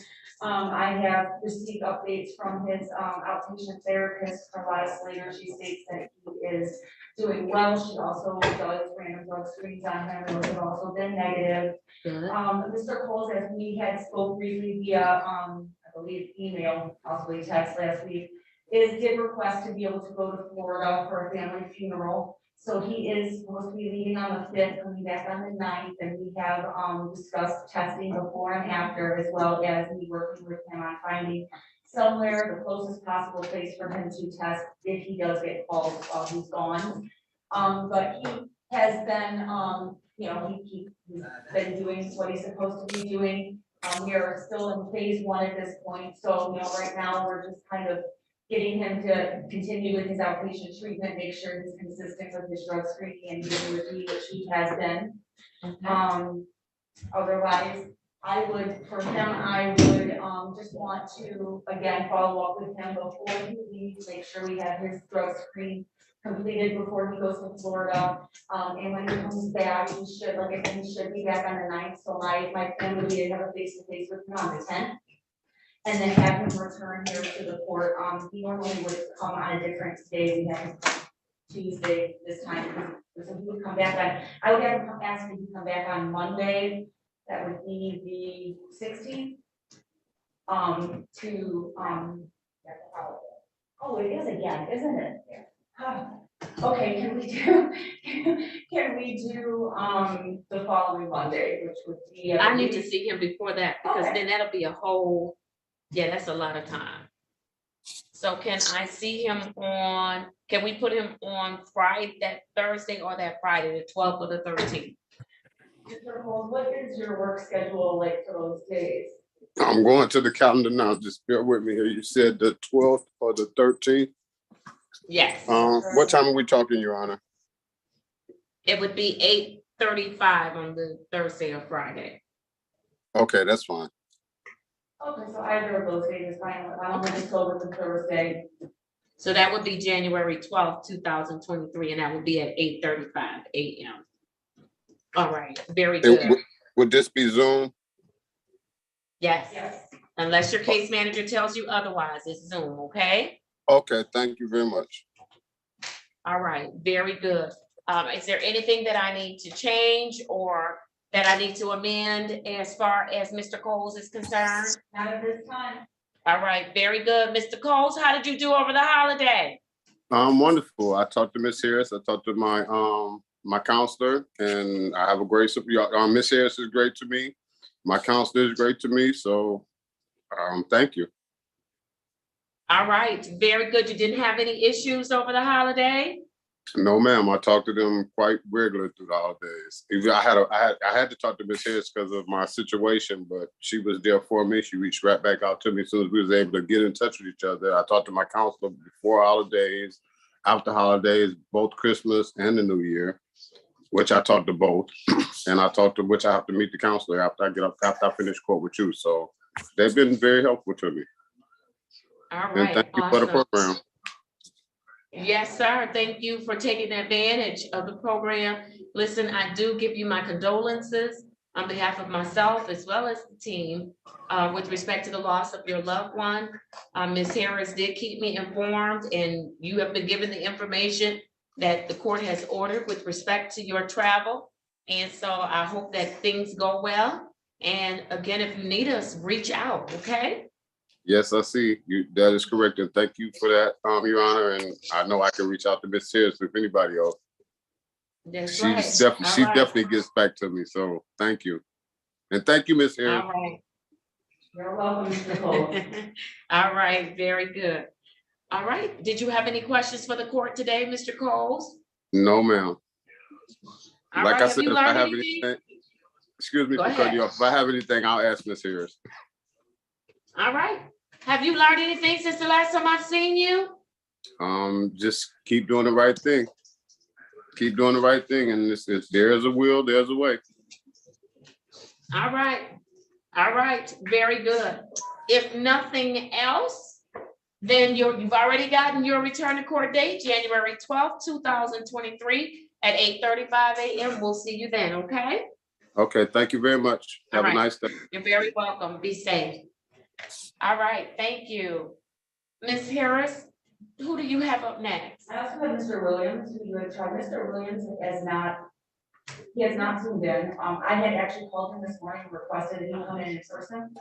And he has not, appeared in person either. I did send him a follow-up email. The reason I asked him to come in person was that during the holidays, there were 2 drug screens that he was unable to produce. He did show up, but he was unable to produce.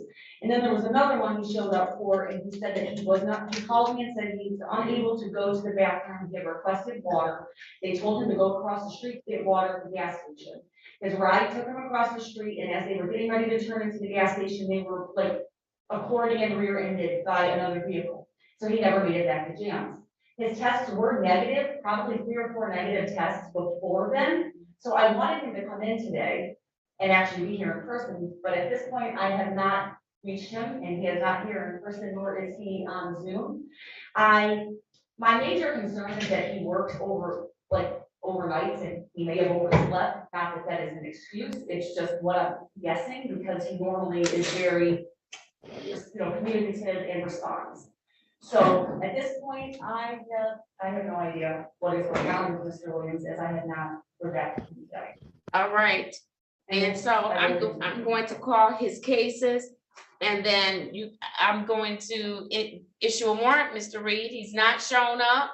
He's missed some testing during the holidays. This is on Daryl Williams.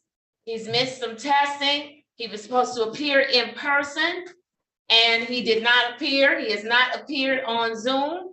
I'm satisfied. I've given him enough time to reach the court, to come to court.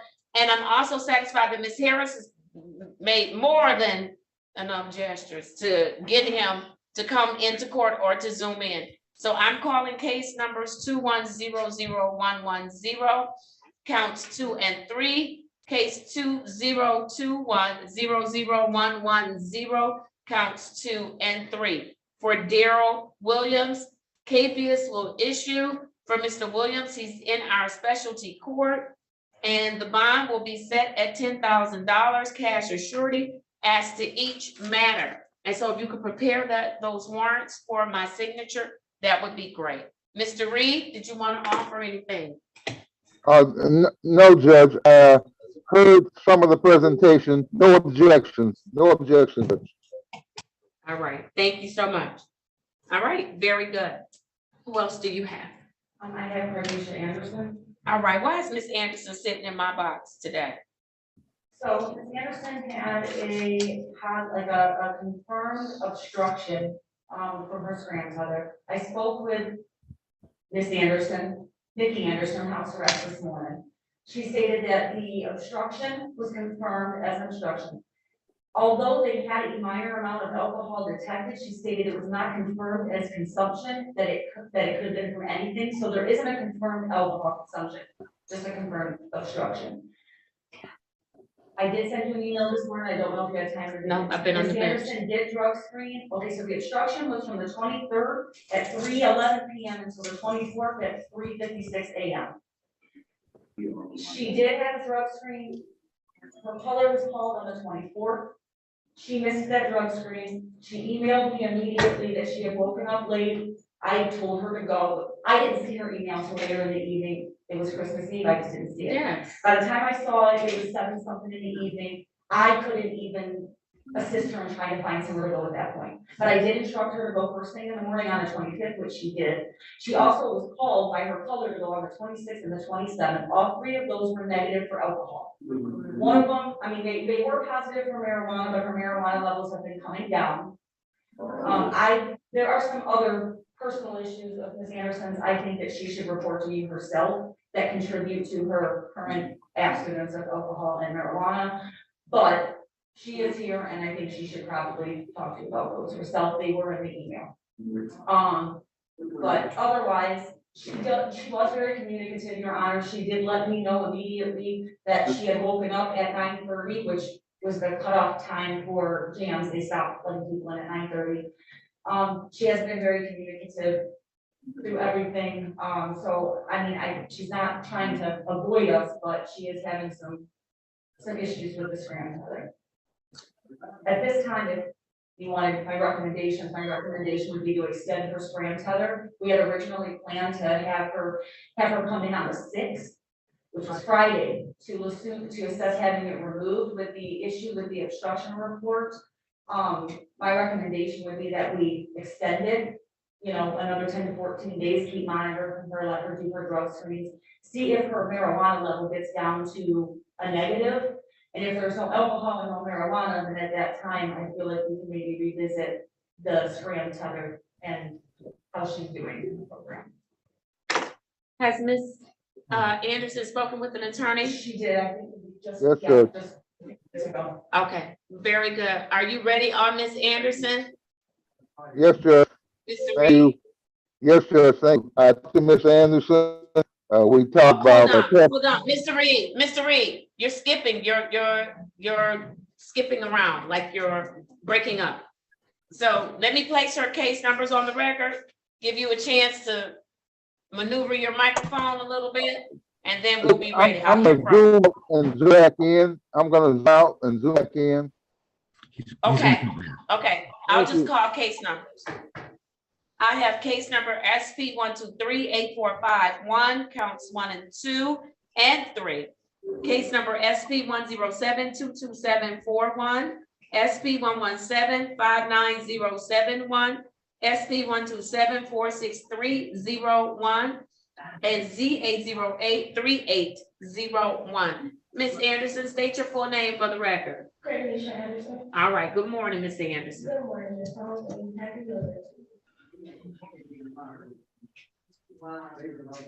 Happy New Year to you too, Miss Anderson. Miss Anderson, I promise you, I feel like you're trying me. I'm really not. We have come so far. You don't even look like the person that you used to look like when you first came into this courtroom. Your body language is different. Your attitude is different. I mean, you're making progress, but it's like you take 5 steps and then you fall back. I'm not understanding why. I'm unfortunately, well, not unfortunately, but I'm 2 months pregnant.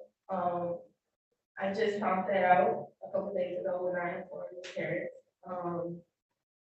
Like I said, my tether, I never tempered with it, because even if my pores would still sweat out and the tether would still go off. When I go to work, I also have another job now, so I'm not working 2 jobs, I'm working 3 jobs. It's not necessary. Why are you working? I'm gonna ask you that off the record, because I have some stuff I wanna say to you. I can't say. Okay, oh, my tether, my spam tether, when I go to work, which is I work at a bar, and it's a public bar, and I don't want to let the customers, I'm a security guard, I'm a manager of security guard at the bar. I don't want customers to see that I'm on tether, so I wear jogging pants, and it covers the tether, but it don't go in the tether, it just go outside the tether. Then that would not create a tamper. That's what I said, so I'm not understanding how it's tempered, and the tether is extremely tight on my ankle, I can't turn it, I can't do anything with it. Nothing can fit in it. So I don't. Ms. Anderson, then you missed the drug screen. You see how this looks bad. You had an obstruction. Yes. And then there was a detection of a small level of alcohol, though it wasn't confirmed. And then you missed the drug screen. I got off work at 3:00 that night, that morning, that, I think that was a Friday. And I woke up at 9:25 that morning, and they closed at 9:30. So I didn't have time to try to rush and speed there and try to take a drug test. I text her as soon as possible, let her know that I missed it. When I tried to go back to the afternoon, they were closed. Now, what did I say? What happened to folks over the holiday if they missed the test? Sanction. Sanction. That's what I said. That's really what I meant. You can't miss the testing. And then you've got an obstruction. So you know what it looks like, right? Yes. That you were drinking. That's what it looks like.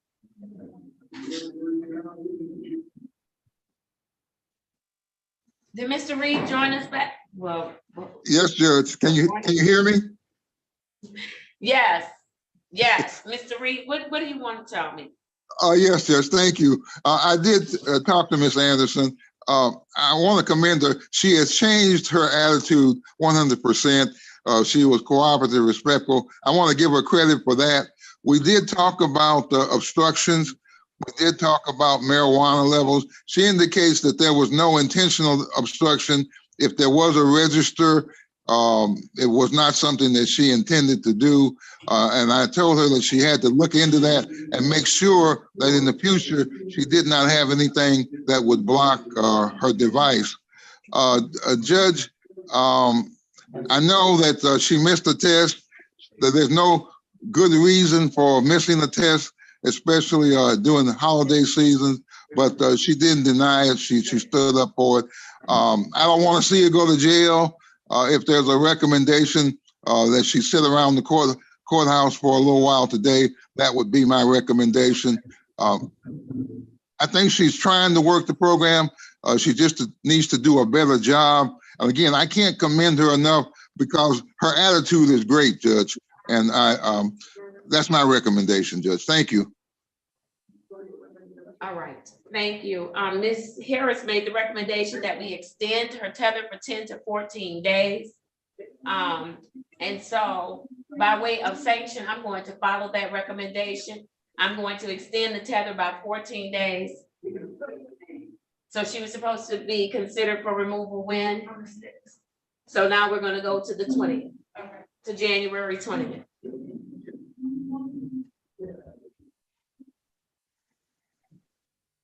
All right, come on, Ms. Anderson. I don't want to lose this progress that you're making. I'm trying not to lose it. Okay, I need you to hang in there. And you've got another reason to hang. You definitely do.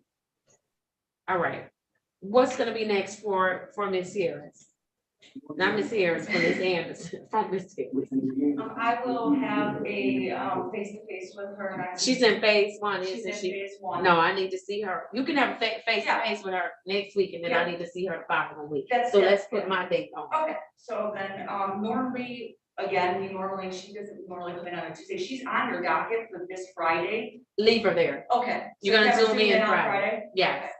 Zoom in Friday. I just wanna see how Okay. she's doing. And then we can. Don't let me have her sit around long. I just wanna see how she's doing, and we'll go from there. We'll get a date from there. Also, I was supposed to, Okay, have her reach out and see, because I need her to reschedule that, to get it in. I still need you to get that there. And it's only every Tuesday. So she'll just have to go next Tuesday, because it's a group that's held every Tuesday, and then she has individual. This was her group today. Okay, next time y'all make sure I know, because, yeah, I need you in there. Well, normally she wouldn't have been here today. We had her on Friday, but because of the scram, we had to pull her in. Right, so. absolutely. All right. Anything else for my consideration? No, Judge. All right, very good. I need you to come to the side and then officers, where is Ms. Mac right there? No, can you?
Thank you, Your Honor. All right, thank you, thank you.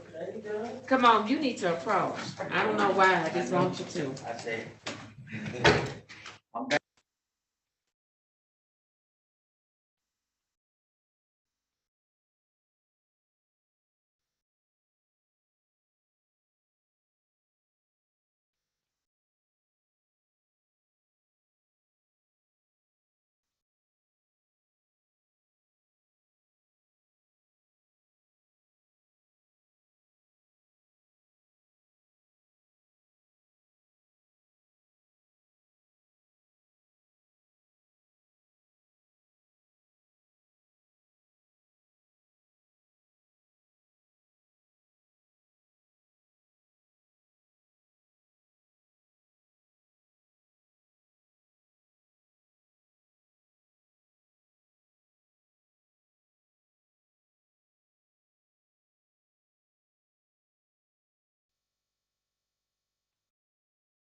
Mr. Dorsey, please pull your shirt down. You're on live. Thank you.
All right, let's do Dorsey.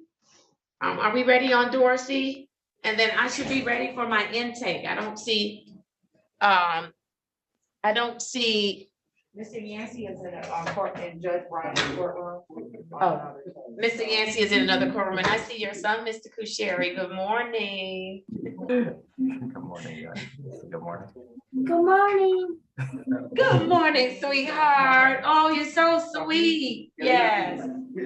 Oh, that's right, little boys. I'm, I just think they're all so adorable. All cute, All right, let's do it. I'm going to Mr. Dorsey, Mr. Kusheri, Mr. Yancey is in Judge Bryant's courtroom, handling something very quickly, and then once he comes on, I'll be ready to do the intake, okay? All right, very good. I have for Philip Lee Dorsey, I have the following case numbers 210-454-6801, SX 360-35671, U510-19719, U558-23220, U563-13920,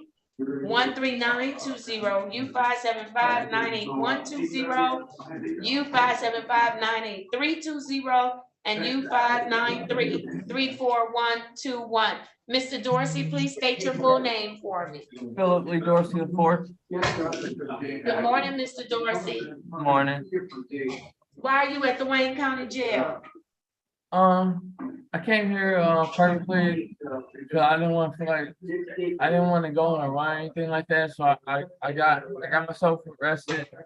Had the police call me at the hospital. I went to the hospital so I can come back to Wayne County and I can get out the cold and get some food in my stomach. I just wasn't feeling right staying out on the streets and everything like that.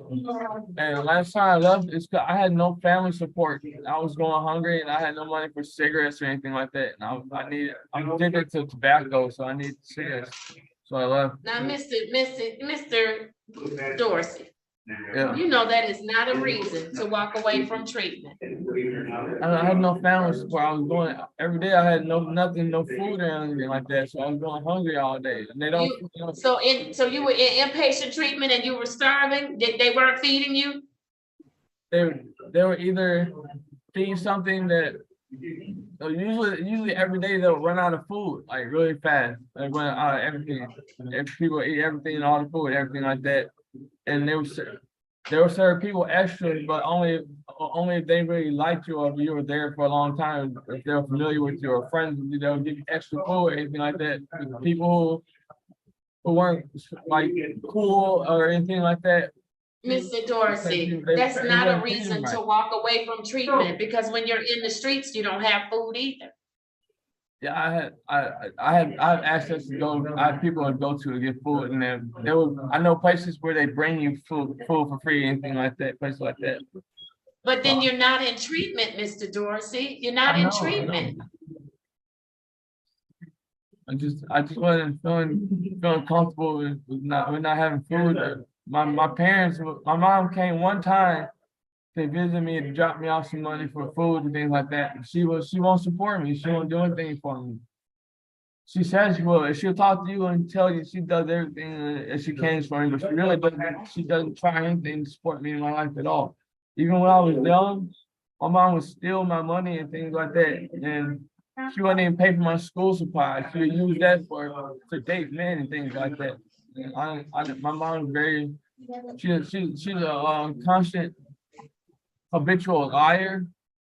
She's never been there to support me. I think now, Mr. Dorsey, but here's the thing, you're not truthful. So I think that's unfair for you to come on here. I might run or hold on one second. One second, I'm talking. Okay. Mr. Dorsey, I'm talking. It's unfair for you to come on here and characterize your mom as a liar when you're not truthful. How many times have you said to me, I'm going to stay in treatment. I'm going to work the program. I'm going to stay in treatment. So you're not being truthful. So I think that's disingenuous for you to do that.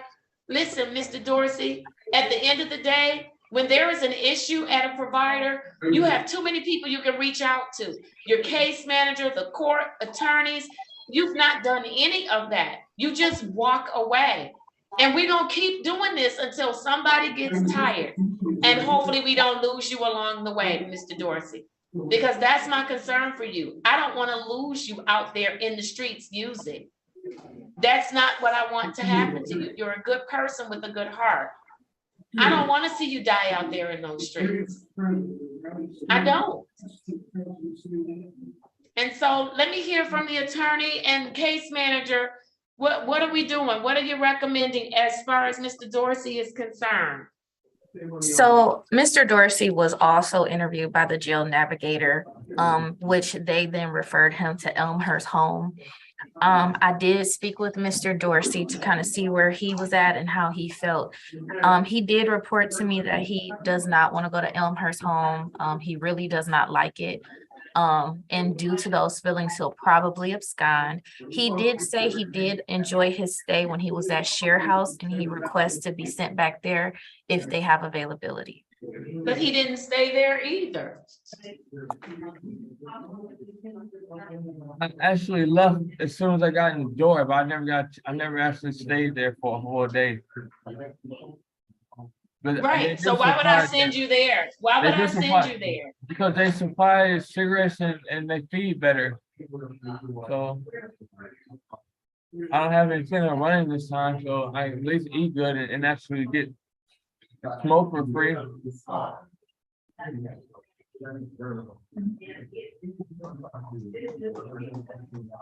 Who was the attorney that went in with Mr. Dorsey? I'm not inclined to send him there immediately. I'm just not. But let me hear from the attorney.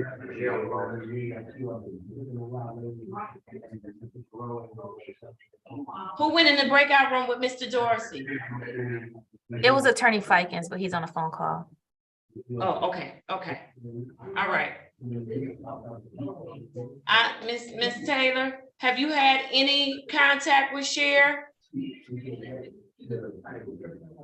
Uh-oh, you're muted. I'm sorry. No, Your Honor. I just found this out when I was just in the breakout room with Mr. Dorsey. So, I mean, I wanted to run it by you. Like you said, he wasn't at Share House long, but just knowing Mr. Dorsey's patterns and how he's worked this program thus far, he's heavily expressing that he does not want to go to Elmhurst. So I would rather not waste that resource. If I can have time to contact Cher and see if they have availability, if he's open to go there, I think that that would be worth trying versus sending him to Elmhurst and he's saying up front he doesn't want to be there and won't stay. Yeah, but he doesn't stay anywhere we've placed him. Yes, it's a revolving door. Yeah, it doesn't stay. Mr. Fikens, what do you want to tell me about Mr. Dorsey? I'm not going to spend a lot of time on this because he's not leaving today. He won't be leaving today. He's got to have a sanction for walking away. And Judge, we understand that. And the one thing that we talked about with Mr. Dorsey is that when these conflicts happen, when there are problems at a facility, always try to contact somebody before you leave the facility. Always try to contact the court, always try to contact Ms. Taylor, always contact Ms. Jessica. There are always things and always people that you can do and people you can talk to who can help. And before he leaves a facility, he should make contact with somebody from the court, at least to get a different perspective. Even though there's problems going on at the facility and things are happening, if he can exercise that patience to just bear out a little bit so that he can stay at a facility and to stay at a facility that is good for him, that would be great. And so I just offer those words of encouragement. I wanted to put on the record that that's what we talked about, Judge. I hope Mr. Dorsey could stay at a facility to work it out, to exercise patience, and that will go a lot better for him because we don't want to see him in jail. All right, let me ask this, Mr. Fikens and Ms. Taylor, did Mr. Dorsey have on a tether and was it a Wayne County tether? I will have to double check that, Your Honor, because he left, he absconded back in November. So I don't really have that information on which tether, if we gave him one before he left. Oh, okay. And Okay. that would have been removed when he was incarcerated then if it was a Wayne County tether. Okay, all right. So what I am going to do by way of a sanction, I'm going to keep Mr. Dorsey at the Wayne County Jail. I'm not releasing him today. Ms. Taylor, what I will do is I will bring him back on my docket for January 11, 2023, and that will be at 8:35 a.m. I believe that is a Wednesday. Is that correct? Yes. That is a Wednesday. Okay. And so that way he'll be on with the, that particular specialty court docket. He is to remain at the Wayne County Jail. And then we'll talk about, you can work with Sheriff to see what we can do as far as helping Mr. Dorsey, and if there's any mechanisms that they can put in place to help us to keep him in treatment once he gets there. Okay, I don't know that they have anything. It's just a wild guess, you know, just a shot in the dark. Let's see what happens. Okay. Sure thing. All right. All right. Mr. Dorsey, you're gonna have to sit it out. I'm gonna see you next, I think it's next week, Wednesday, on the 11th at 8:35. All right, make the best of it. Now I know you got food. I don't know if you're gonna have cigarettes, but now you're gonna have plenty of food to eat. And so, listen, we trying to help you, Mr. Dorsey. I'm not giving up. I'm sorry, I'm not giving up. All right, I'll see you on the 11th. Take care. Bye-bye. All right, all we can do is try. We'll continue to try. Continue to try. All right, are we ready on the intake? Nope, Mr. Yancey is still. For the individual who has a case on the docket for tomorrow, and you all have, thank you at the Wayne County Jail. Happy New Year, and thank you so much. Happy New Year, ma'am. We'll see you All next right, time. thank you. Okay. For the young lady who had the case on tomorrow, did she get an opportunity to talk with an attorney? Okay, Judge. Yes, Mr. Fikens? I'm sorry to interrupt, Your Honor, but I did talk with the prosecutor in that matter. Because of the nature of the charges, the prosecutor is unable to give an offer at this time. He recommends, and I would recommend, that we set it for a bench trial date. Those matters for a bench trial date at when everyone can be there, and we'll attempt to work it out at that time, Judge. Or adjourn the pretrial because she has a medical procedure tomorrow, to move it from tomorrow to a different date, however this court wishes to do it. All right, very good. Is the podium cleaned off? All right. And then were all three of these matters on my docket? For tomorrow. Yes. Because there's a civil infraction. Well, that one was not, but the other two are. Okay, so she has a civil infraction that's in default that you need to take care of. All right, let me call these two cases. I have P 1298102. Ma'am, please state your full name for the record. Yes, my name is Dr. Aisha Akpabio. Thank you and good morning to you, ma'am. All right, your matters are scheduled for tomorrow for pretrial. Is that correct, Ms. Matt? Yes, Judge. All right, very good. And so because you are having a procedure, and I do hope everything works out very well for you, I am willing to do your pretrial on today. The attorney, Mr. Fikens, has already made contact with the prosecuting attorney, who indicated that there is nothing they can offer you with respect to the charges that are before me. One is disobeying a lawful order of a police officer, and count two is a civil infraction, accident, ignore road closed sign. And so I'm going to ask you, do you want to set these matters for a bench trial, or do you want to have a bench trial, or do you want to have a pre-trial again? Because they're not making an offer today. It wasn't me. I'm not taking any back.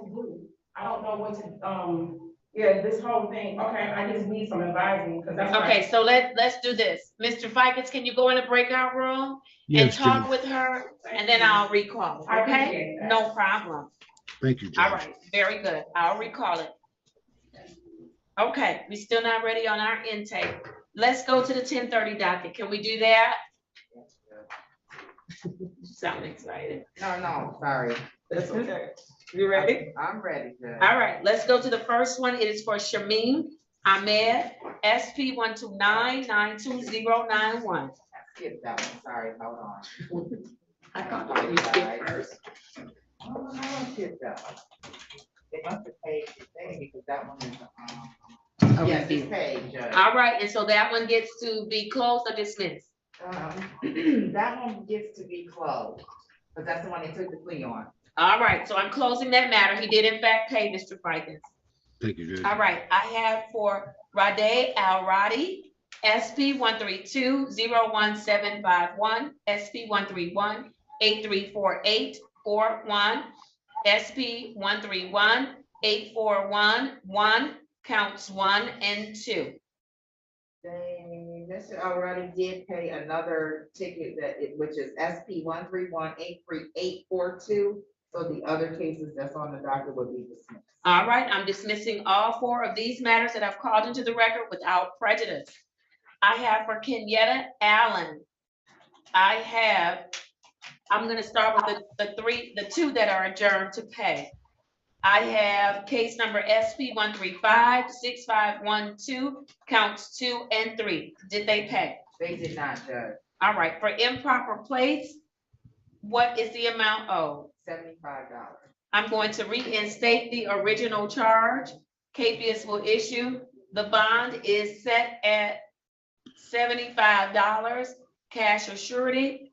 And then for driver's license suspended, how much do they owe? $275. All right, the Capias will issue, and that bond will be set at $275 cash or surety, which is what is owed to the court. And then for the remaining matters for Mr. Allen, case number SP 135-5589, counts 1, 2, and 3. And let's see. Yeah, and case number SP 135-65121. All of those will be Capias, and the bond will be a personal bond. For Catherine Alvarado, SP 138-00201. She did not pay. Did not pay. She took a plea, swore to this court that she would pay by 10:30 or before 10:30 on today. How much is owed? $225. Please reinstate the original charge. Capias will issue. The bond will be set at $225 cash or surety, which is the amount that she committed to pay this court. I have for Christopher Anderson, SP 138-9029, counts 1 and 2. He did pay count 3. That's not on your docket, so the other one will be dismissed. All right, I'm dismissing those 2 matters without prejudice. For Travis Arnold, SP 130-88401. He did not pay.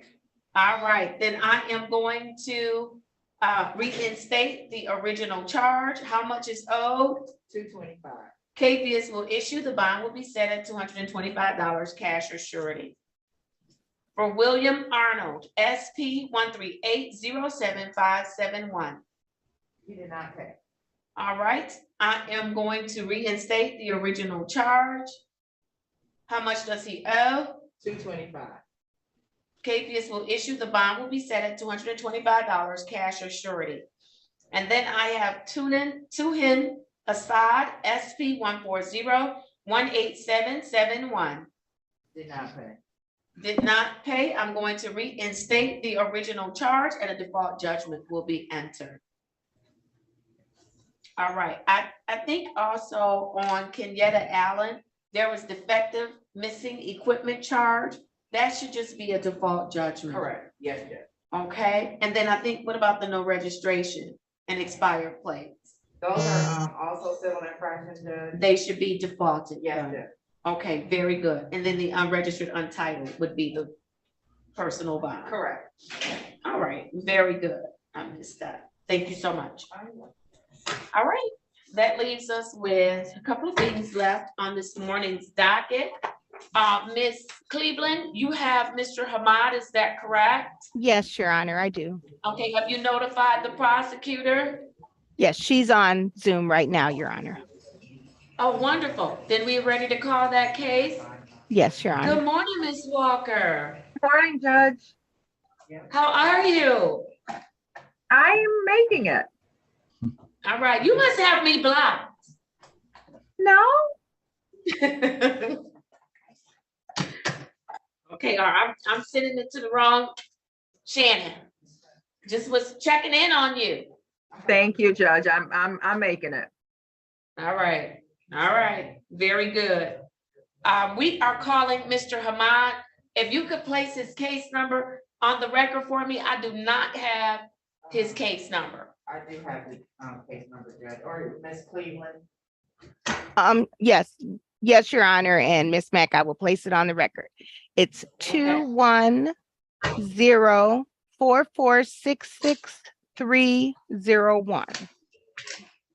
And what's the charge? Your Honor, his charge, oh, I'm so sorry about that. I have his charge. Oh. Embezzlement, agent or trustee less than $200. Thank you. Got it. All right, very good. Let me have the people place your appearance on the record, please. Shannon Walker, P 53794 on behalf of the people. Thank you. And then who went into the breakout room with Mr. Hamad? I did, Judge. Thank you. Jesse Reed, drug court defense attorney. Can you hear me, Judge?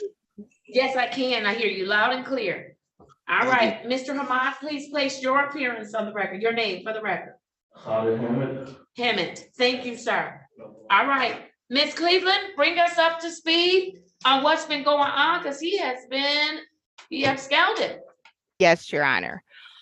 Your Honor, just for the record, on November 2nd, 2022, there was a warrant that was entered into the system based on Mr. Hamad's failure to report to drug testing and that he was non-compliant with the orders of the court. He also had not complied with the request to contact probation, and at that time his whereabouts were unknown. Your Honor, I would like to give the record on his testing. As of October 3rd, 2022, Mr. Hamad had began testing positive for a substance that is prescribed, that was something that is used to address his medical condition. This was something that was confirmed and valid. However, on October 10th, 2022, there were no more test results that was indicative of him not reporting to tests. Your Honor, he did send me a message and he Wait a minute, I'm sorry. I didn't understand what you said. On October 10th, 2022, what happened? He was failing to report for testing. He did send me a message regarding his information that he provided that he was testing positive for COVID, Your Honor. I did receive medical documentation about that. However, when it became time that it appeared that it was a length of time where that could be addressed, I was making contact with him and he was stating that he was still testing positive. And that was going all the way until November 2nd, when subsequently the warrant was issued, Your Honor. On November 25th, Mr. Hamad indicated that he was failing to test.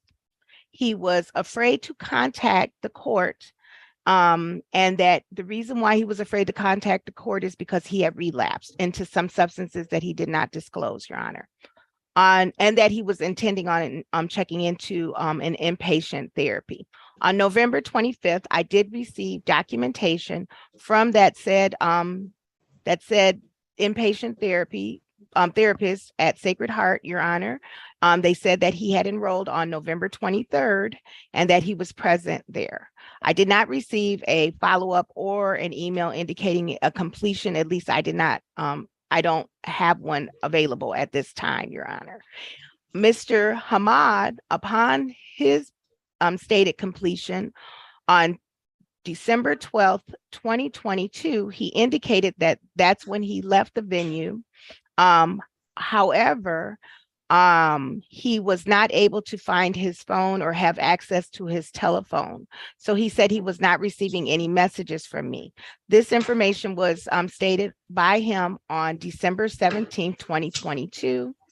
Mr. Hamad was given information that by phone and by email that he was to report to the court because he had a warrant issued. Your Honor, since December 17th, we have had some communications, he and I back and forth, but I let him know that he was to report. He had to, in person, he had to address his warrant matter. He did come in today on January 3rd as requested, 2023 as requested. He did test today, Your Honor, at the court. And those results I can send you by email. It's not concerning or anything, but I can send them by email or text to you if you want to know where I can report them right now. Is he He's negative for all Okay. substances, Your Honor. Yes. Mhm. And Your Honor, I would just like to say that I did make an effort to make sure that he was aware of his warrant. There was some discussion where he seemed to identify that I should have possibly done something different than I was doing about alerting him to his warrant matter. No, you're a case manager, not a babysitter, not at Yes. all. So I just wanted to bring that information to the court. And even today, he was sending me a message letting me know why he had not been testing. However, he was in warrant status at that point, so testing might not be an issue at this time or failing to test. All right, thank you. Who would like to address the court first?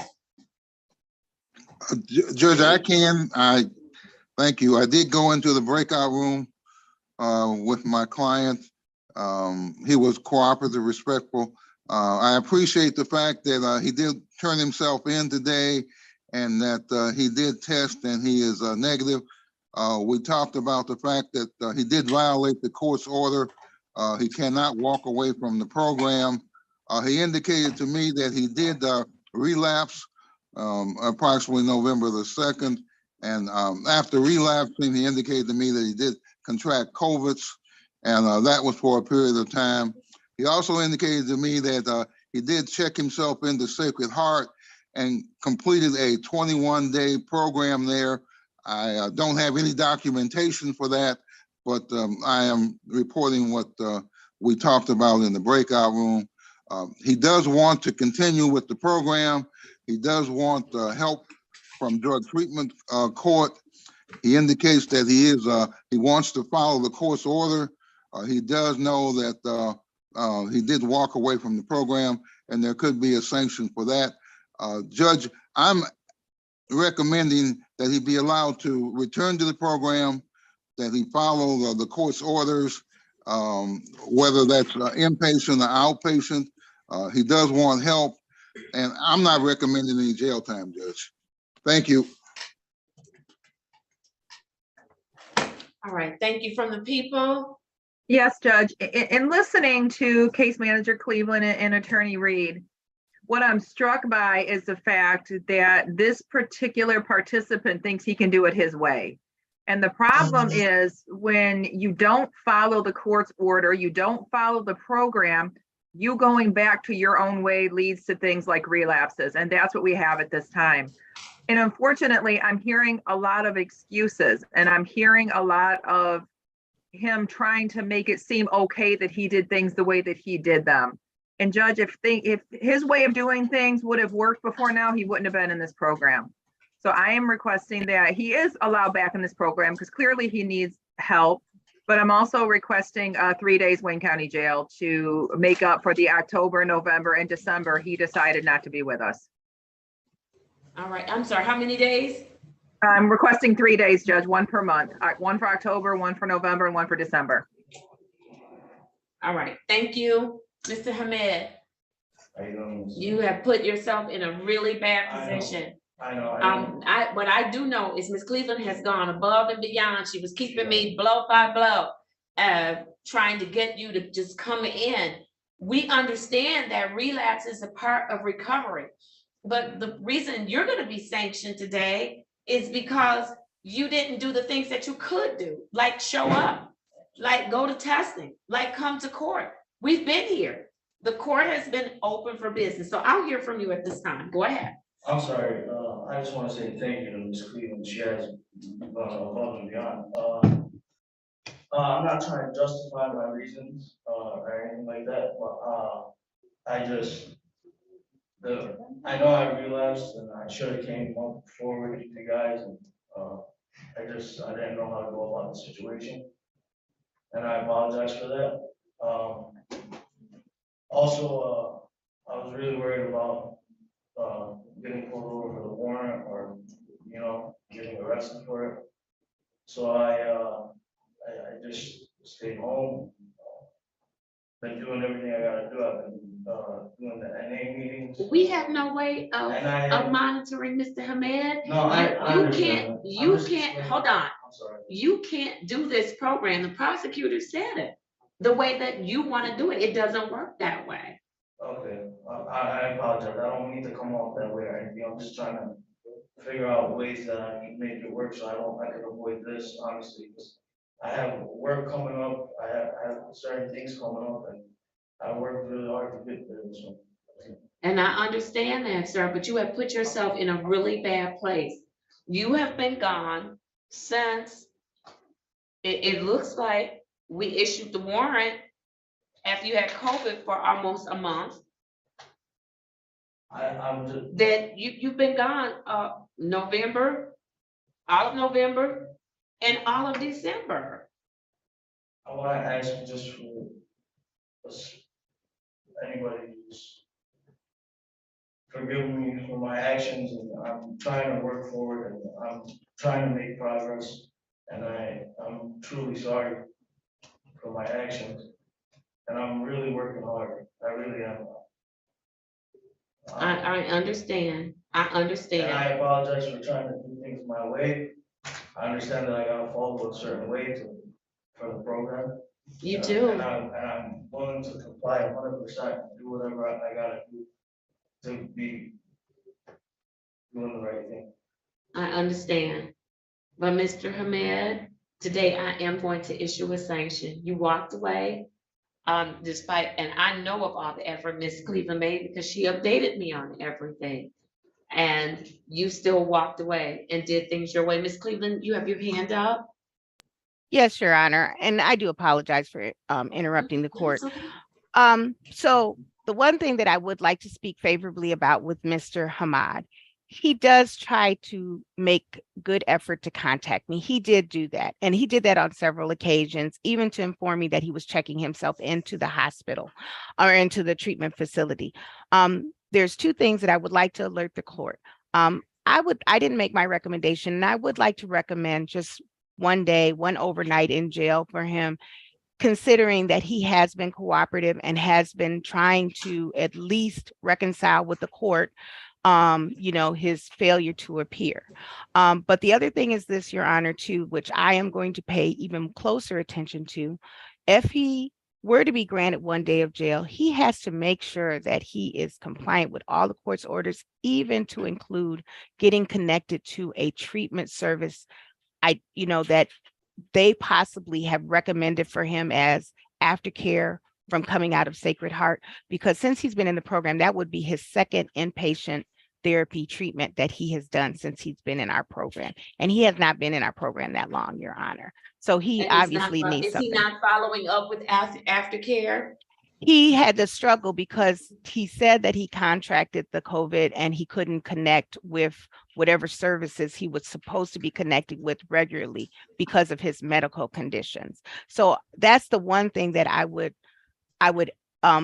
track very closely, and just am adamant about him doing that, because I believe that would help him as a resource, possibly have avoided this last relapse if he really connected with the services that he's supposed to. Okay. All right. And so, Ms. Cleveland, let me tell you what I am going to do. I have to issue a sanction. He's been gone. I have to. And so what I'm going to do is I will do the one day in the Wayne County Jail overnight. I'm going to hold the remaining 2 days at the recommendation of the prosecutor, but the prosecutor recommended in abeyance, which means your next offense, you're going to have to go do those 2 days in the Wayne County Jail. And then Ms. Cleveland, when he comes back on tomorrow, his order will say that he'll be dressed out and brought back to 36th District Court. Let's get him in that conference room and get him connected with his aftercare or his outpatient treatment, because just going inpatient and then doing nothing does not help you. You've got to continue. It's a continuum of care, and it's really care that's going to follow you the rest of your life if you really want to be in recovery. So that's what I'm going to do. But I do have to send you, because I know how hard Ms. Cleveland worked to get you into compliance and you just would not do it. You would not do it. And so one day, Wayne County Jail, mark his file for our specialty court. And then the system should reflect that he has 2 days held in abeyance. And then I will see him back on actually tomorrow, which is the 4th. Is that right? Yes, And Ms. Your Honor. Cleveland, you'll be able to work with him tomorrow, okay? Yes, Your Honor. And let's put it down for 8:45 a.m. Excuse me, Thank you, Your can I Honor. let my mom know that she's outside in the parking lot? You have her phone number? Yeah. Okay, they'll let you make a phone call and you can let her know, okay? All right, thank you. I'll see you on tomorrow. All right, thank you. All right, thank you, sir. Thank you, Prosecutor Walker. Thank you, Judge. I believe we have one more for specialty court that I'm needed for. Oh, okay. Who do we have for the prosecutor? I believe it's the person in the courtroom, Judge. Mr. Campbell. Yeah, Mr. Oh, Campbell. he's not in, he hasn't made it back to the courtroom for intake. Do you want to be on standby? They have not, Mr. Mr. Morgan came down and told me it would be about an hour before he would be ready. That was probably about 30 or 40 minutes ago. Okay, Judge, I'll sign back in just a little bit, or I'll communicate with Mr. Morgan. I'm talking to the defense attorney, so he'll just need to be contacted. He's on a long ride back from the Upper Peninsula area. So he'll just need a little lag time to pull over to zoom in. Okay, no problem. Thank you so much. Thank you, Judge. Just, if Ms. Walker, if I can say, Mr. Morgan sent me 3 misdemeanors for that person that have been unadjudicated. They need an off. Yes, I am aware. I discussed it with his attorney. We're all good. Thanks, Mr. Fikens. I appreciate that. Thank you. Thank you. All right, very good. Okay, let's keep going. Mr. Yancey, are you ready on the intake? Yes, Your Honor. Wonderful, let's do it.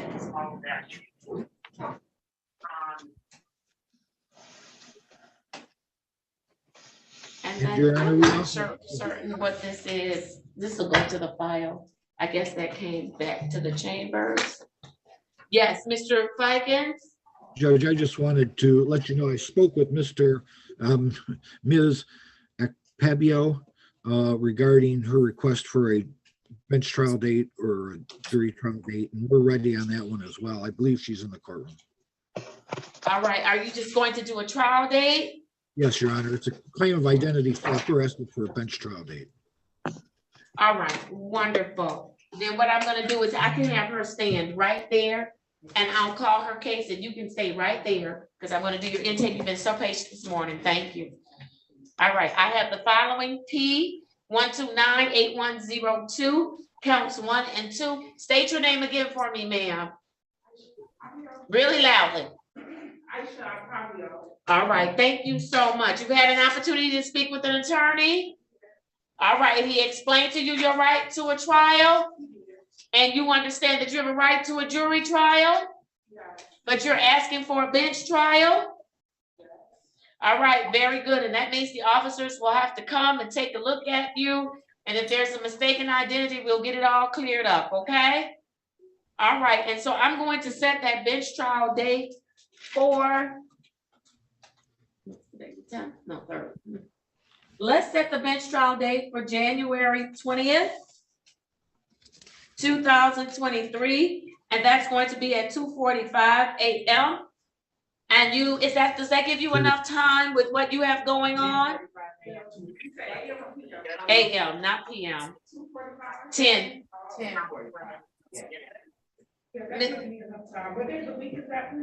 A Friday.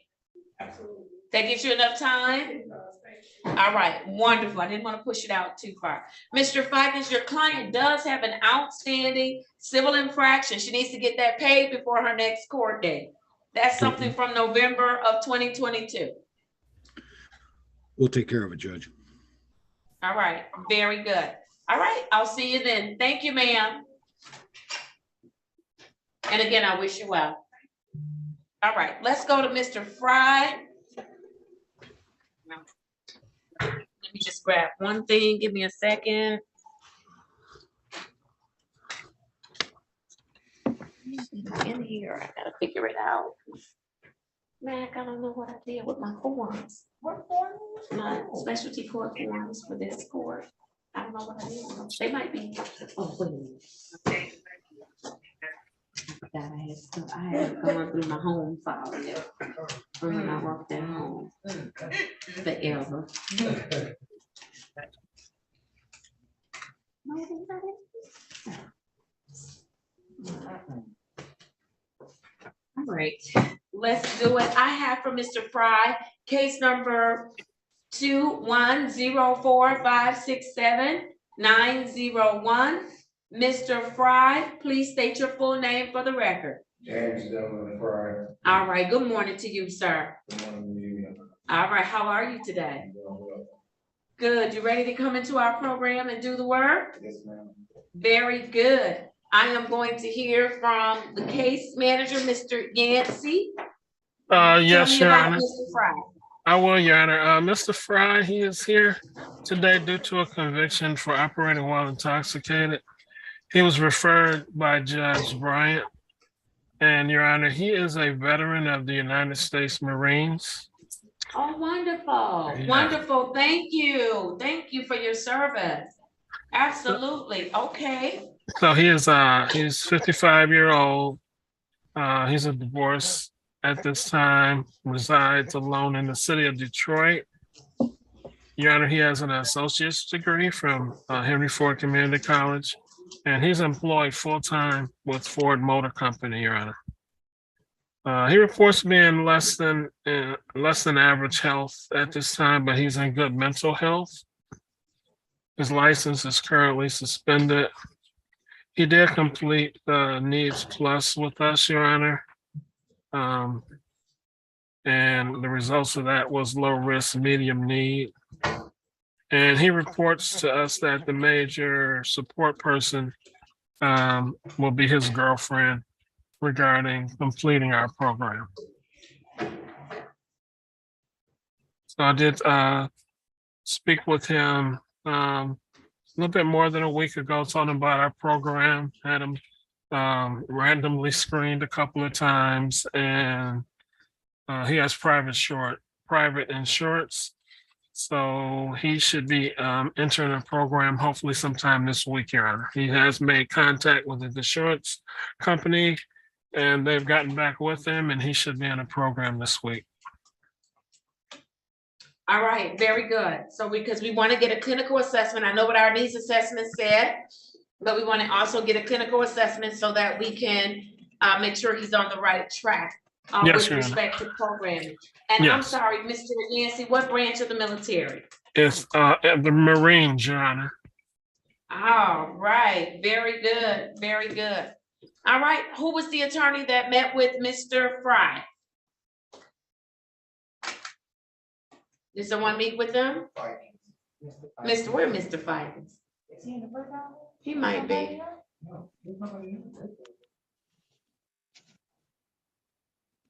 Because they told me he met with somebody, so it might have been Mr. Fikens. I don't know. I believe it's Mr. Fikens.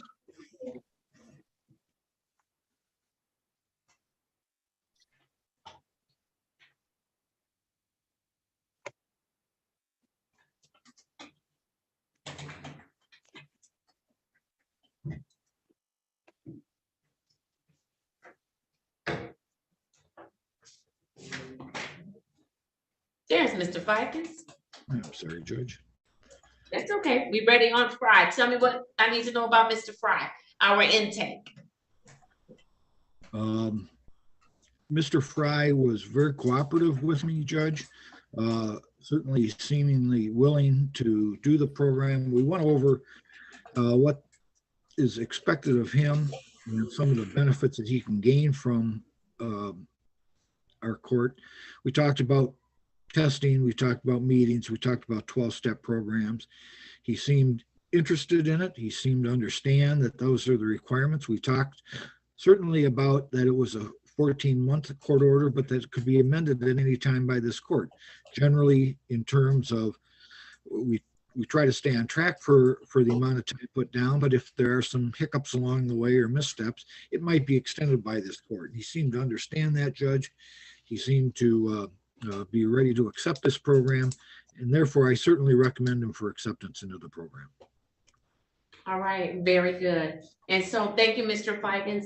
And so, Mr. Fry, you're willing to come into the program and work hard? Yes, ma'am. All right, you understand that you have a problem where alcohol is concerned? Yes, ma'am. And you're willing to address that problem? Yes, ma'am. Wonderful. You had an opportunity to speak with your attorney. Are you satisfied that he answered all of your questions? Yes, ma'am. Did you have any questions for the court on today? No, ma'am. All right, I know that you have been patiently waiting on this morning. In our program, you're going to probably see me more than you ever imagined that you would see a judge, but that's because of the team. We're all going to be working with you to make sure that you're aligned with the proper resources and that you're getting the help that you need. Are you willing to do that? Yes, I am. All right, very good. You indicated that you have a girlfriend that's going to be your support system. Do you have anybody else that's going to be out there cheering you on? Yes, I do. Who's that? I have a family. I have children, grandchildren. All right. All right, awesome, awesome. You are also going to be paired with a mentor, Mr. Scott, who is here in the courtroom. Mr. Scott, have you had an opportunity to meet with Mr. Fry this morning?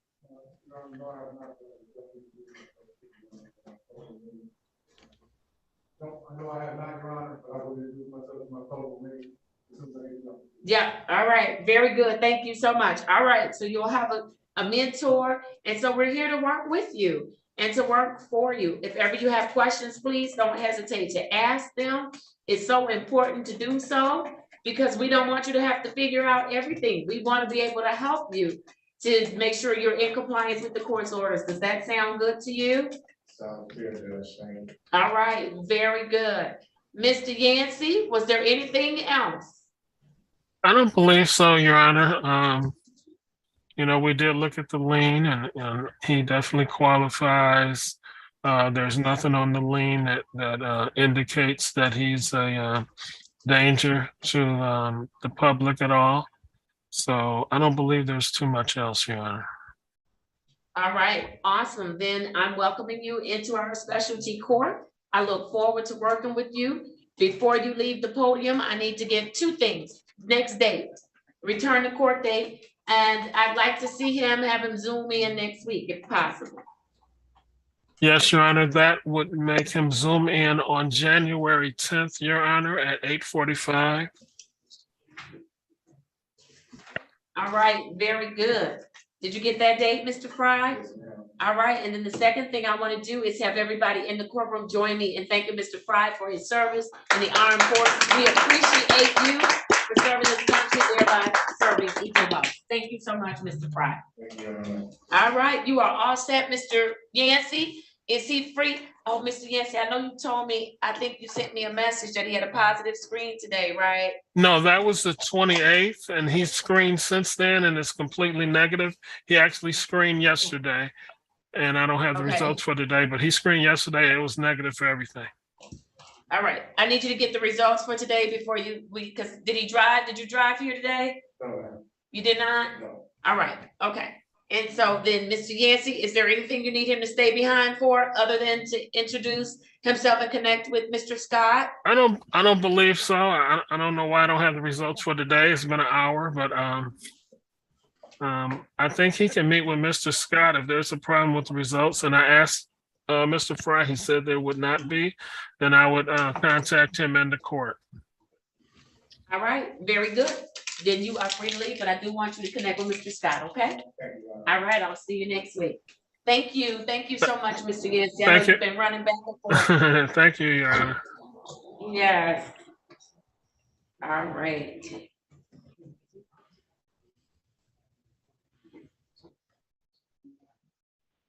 All right, here you go, Ms. Matt. That's the order for Mr. Matt. All right, we have another case that we are waiting on. This is a good time to recess because they indicated that they would need an hour, so they should be coming around the mountain in just a second, okay?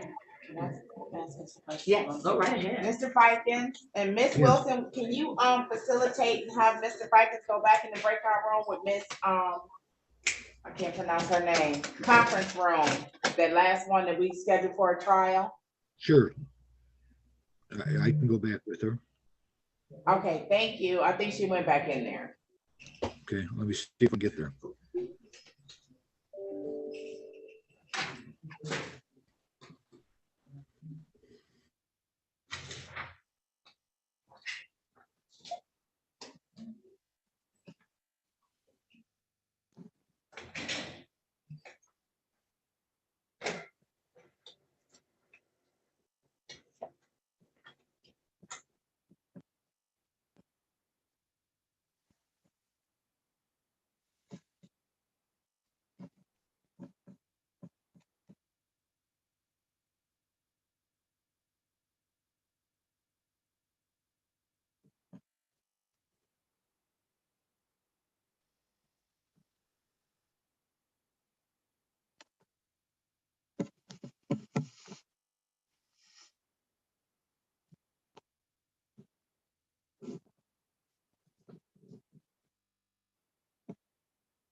Ms. Wilson, did you place the attorney, Mr. McCarty, in the breakout room with the conference room?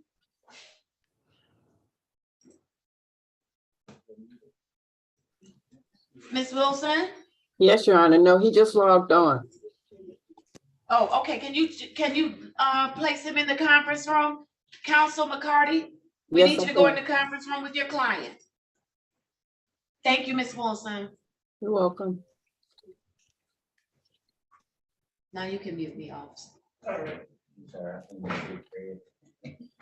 Oh, yeah, that's the lie.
I'll turn the camera on.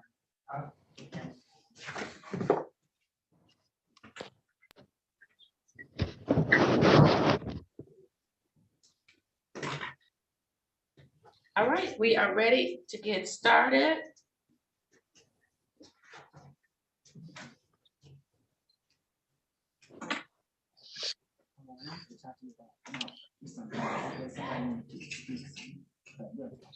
Let me know.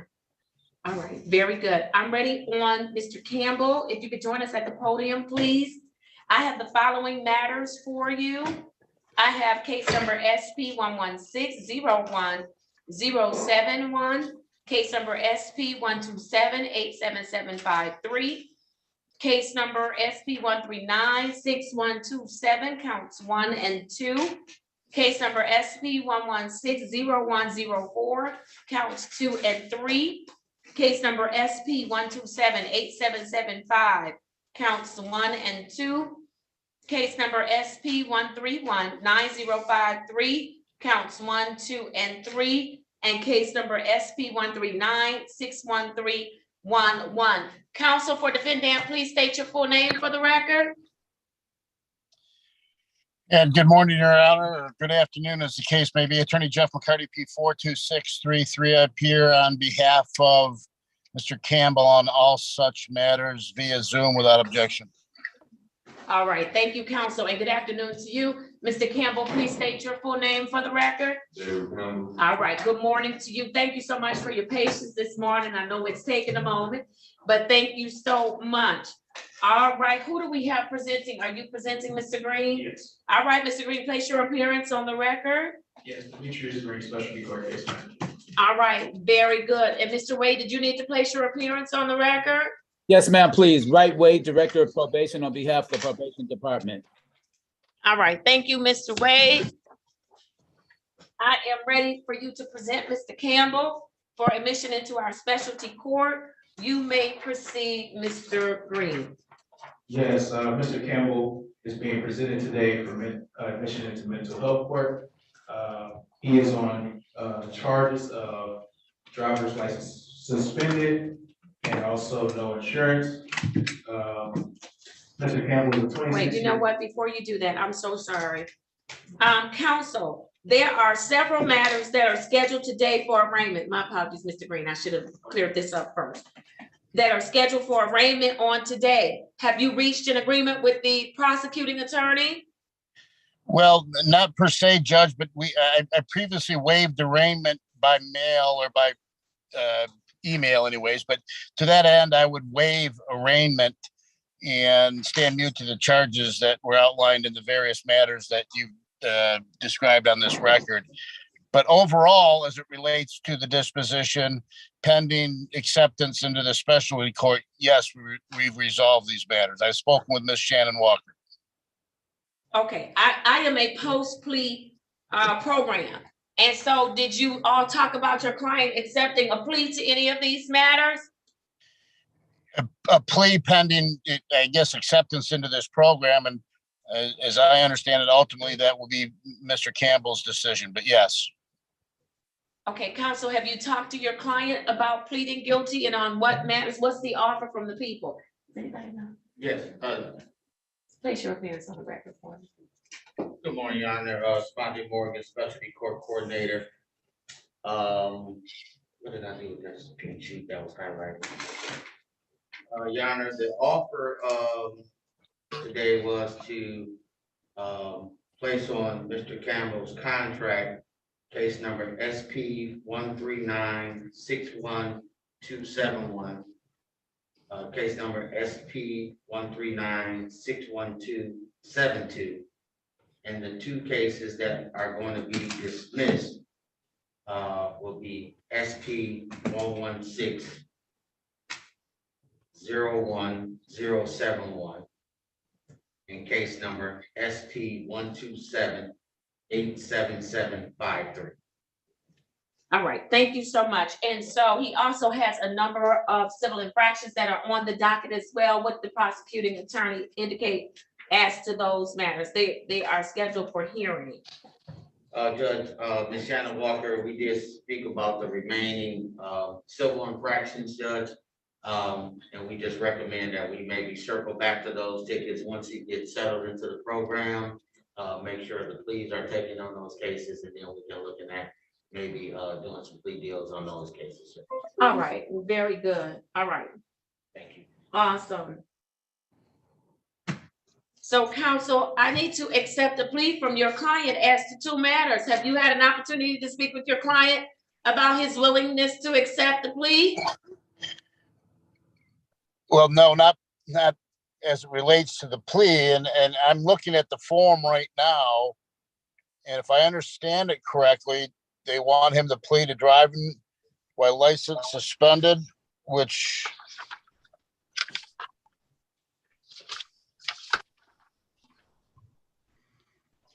relates to file that ends in 753. Yes. Okay. No. No, counsel. He would be pleading guilty to driving while license suspended, which is the matter ending in 1271, and he plead guilty to no insurance misdemeanor, ending in 1272. Okay. Well, I should have that conversation with him if Mr. Chip is not prepared to plea based upon hearing what we've just discussed here. I'm sorry, counsel, I didn't hear what you said. To go into a breakout room or not?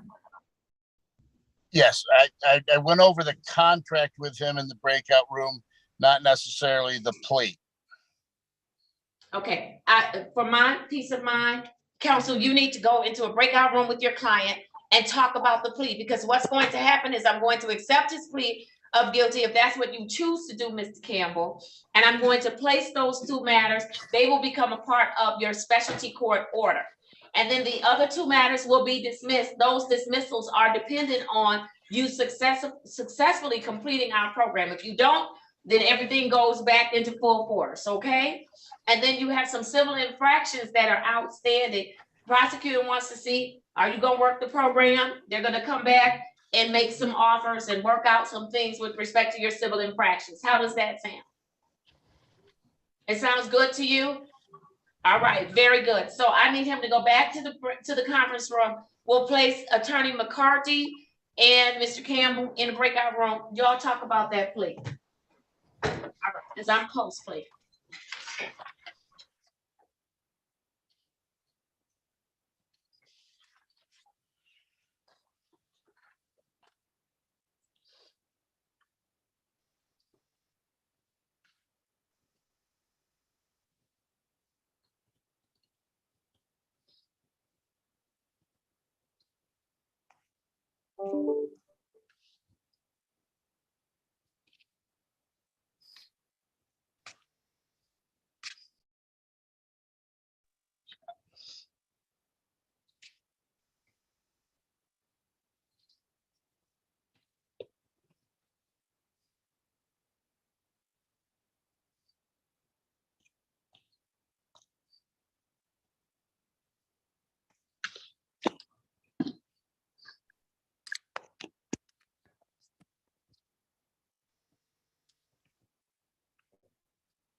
Mr. McCarty, I need you to accept the move to the breakout room.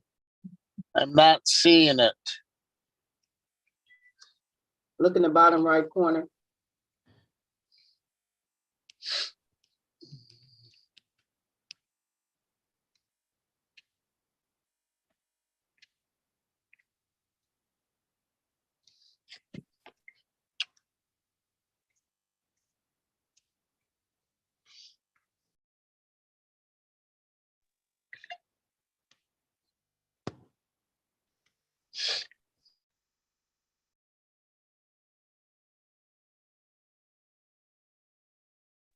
Again, I'm not seeing an invitation to a breakout room.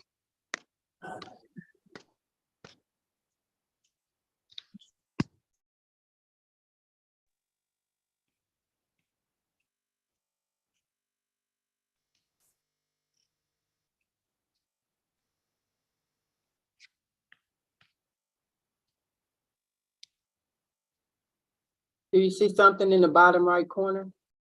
Do not.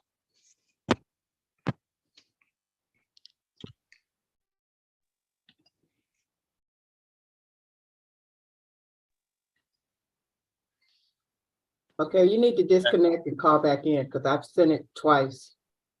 All right, I'll do that. Thank you. Oh.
Mr. McCarty, are you all set? No? Wait a minute, I'm not hearing you. Am I in a breakout room with just you? No, you're supposed to be in the breakout room with the defendant. You haven't gotten there yet? I have. I spoke with him. He tells me he's not guilty of these offenses, that there was no basis for them stopping him. Okay, so this is post plea. I don't know if we're going to be able to step in the program if he wants trial on those. Let's see. Wade, at this point, I've done all that I can. Again, are we? We're live, Jeff. talking? Hi, hey, Jeff and Shannon, we are live, so we might want to take this to a breakout room. Mr. Wade and Mr. McCarty, can you both go in the breakout room? I don't know how to go in the breakout room. I don't have an invitation for the breakout room. Ms. Wilson, can you invite Mr. Wade and Mr. McCarty to a breakout room so they can discuss some things? My mom.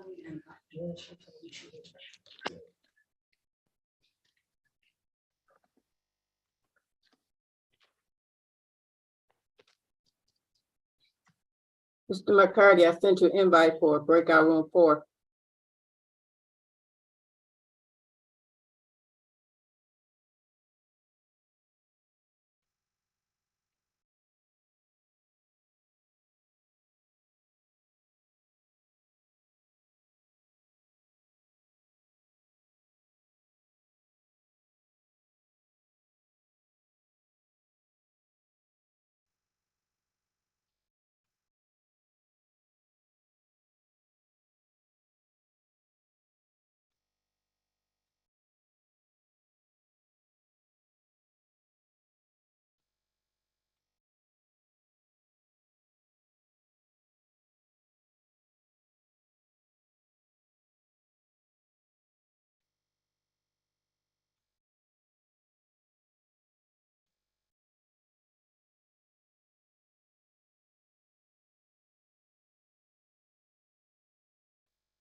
Hi.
The judge talking?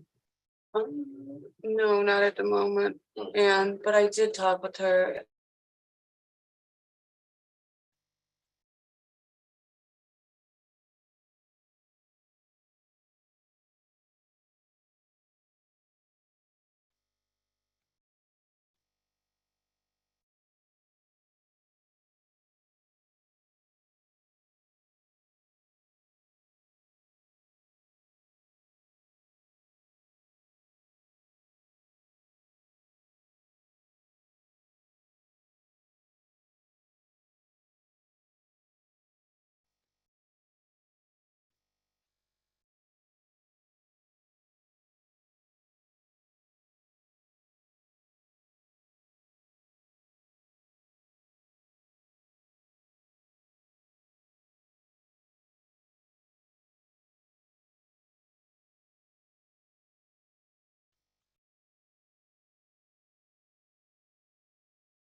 Madam Clerk, can you let the judge know? I believe we're ready. Yeah, she's speaking to Mr. Campbell's grandfather, so we'll be ready shortly. Find some way.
All right, we are back on the record.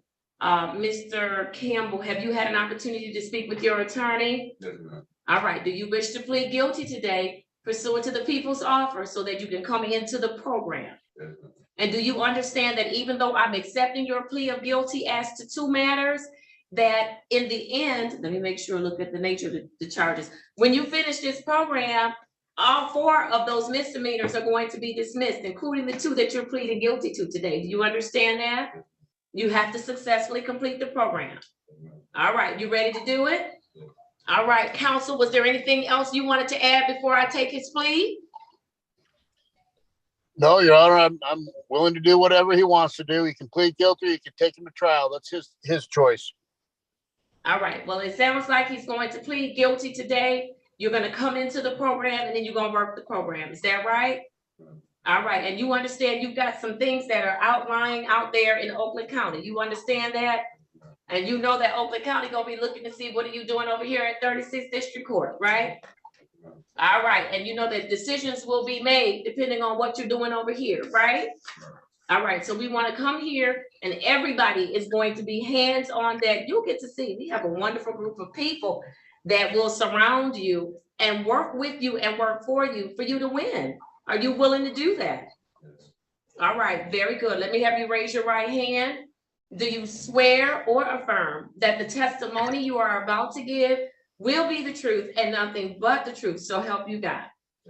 All right, thank you. I'm going to ask you to speak very, very loudly. With respect to the two matters, speaking to that mic.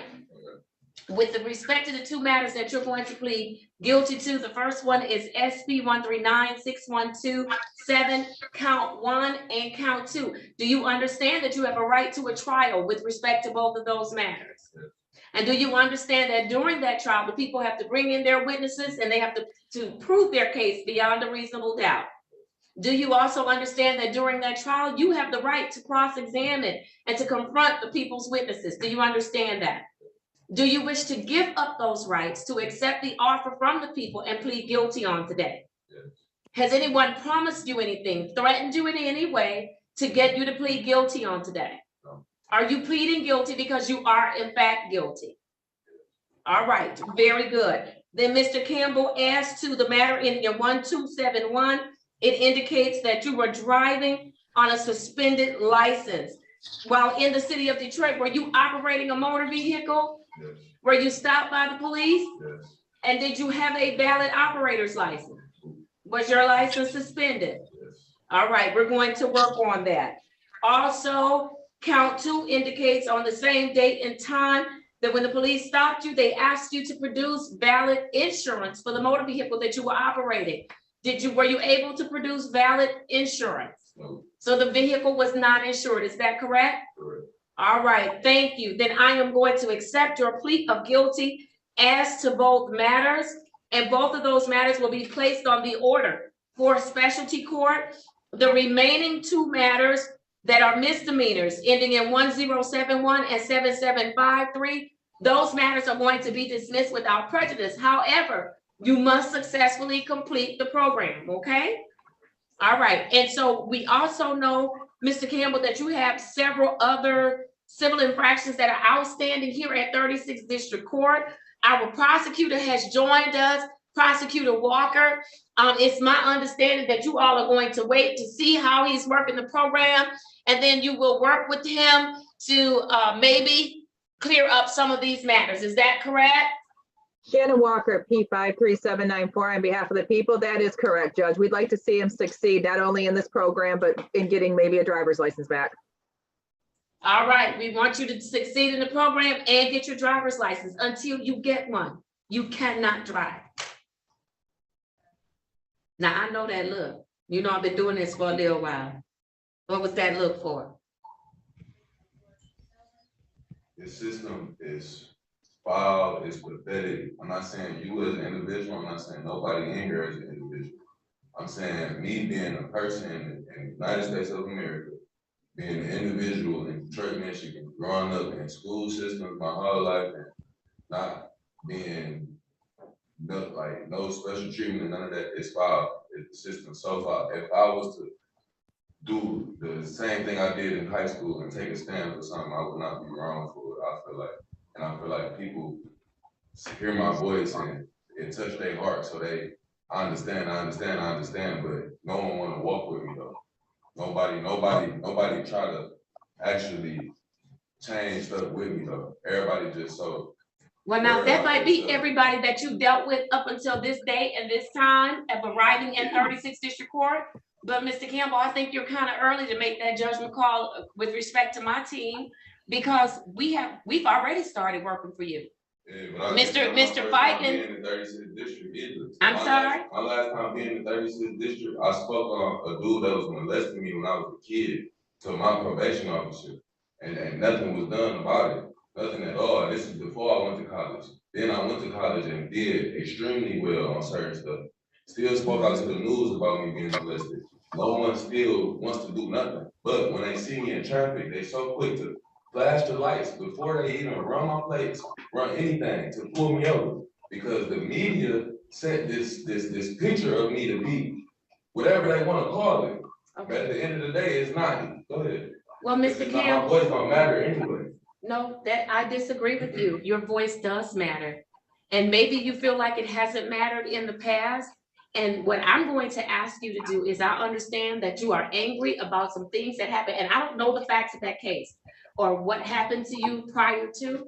So I can't speak on that. So I'm not saying that you don't have a right to be angry or that you are wrong for being angry. What I'm saying is I don't know what happened. But this is what I need you to do for me today. From this day forward, I need you to give us an opportunity to work with you and not take this program that you're in and mix us up in somebody else's stuff and then treat us or treat yourself accordingly.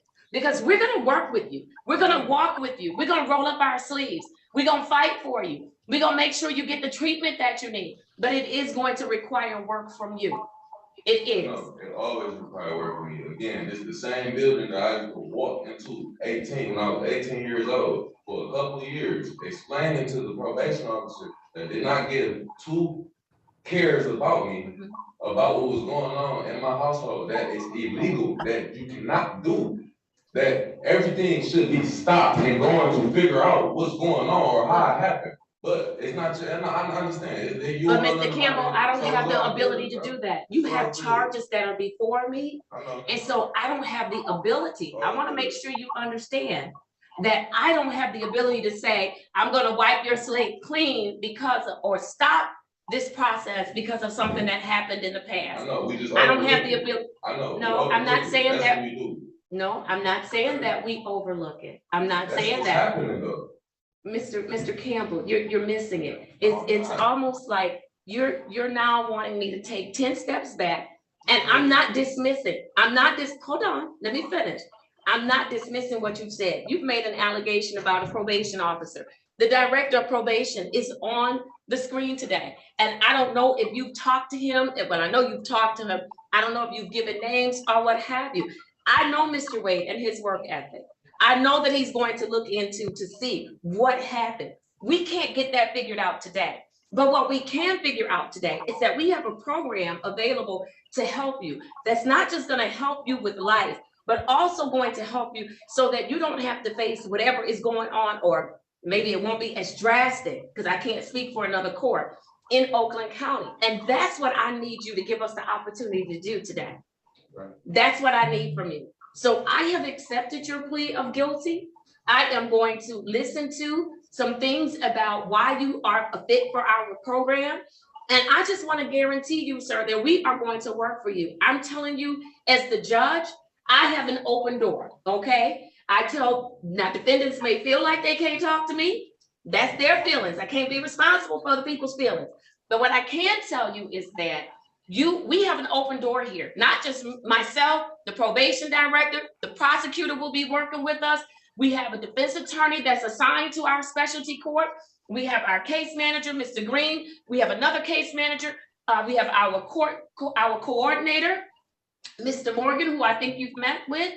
All of these individuals, we are here to help you. And all I want you to do is give us an opportunity to work with you in this program and not hold us accountable for what someone else did. That's what I need you to do for us, because that's going to make it very hard to help you. And you can't keep fighting, and you can't fight the hand that's trying to help you.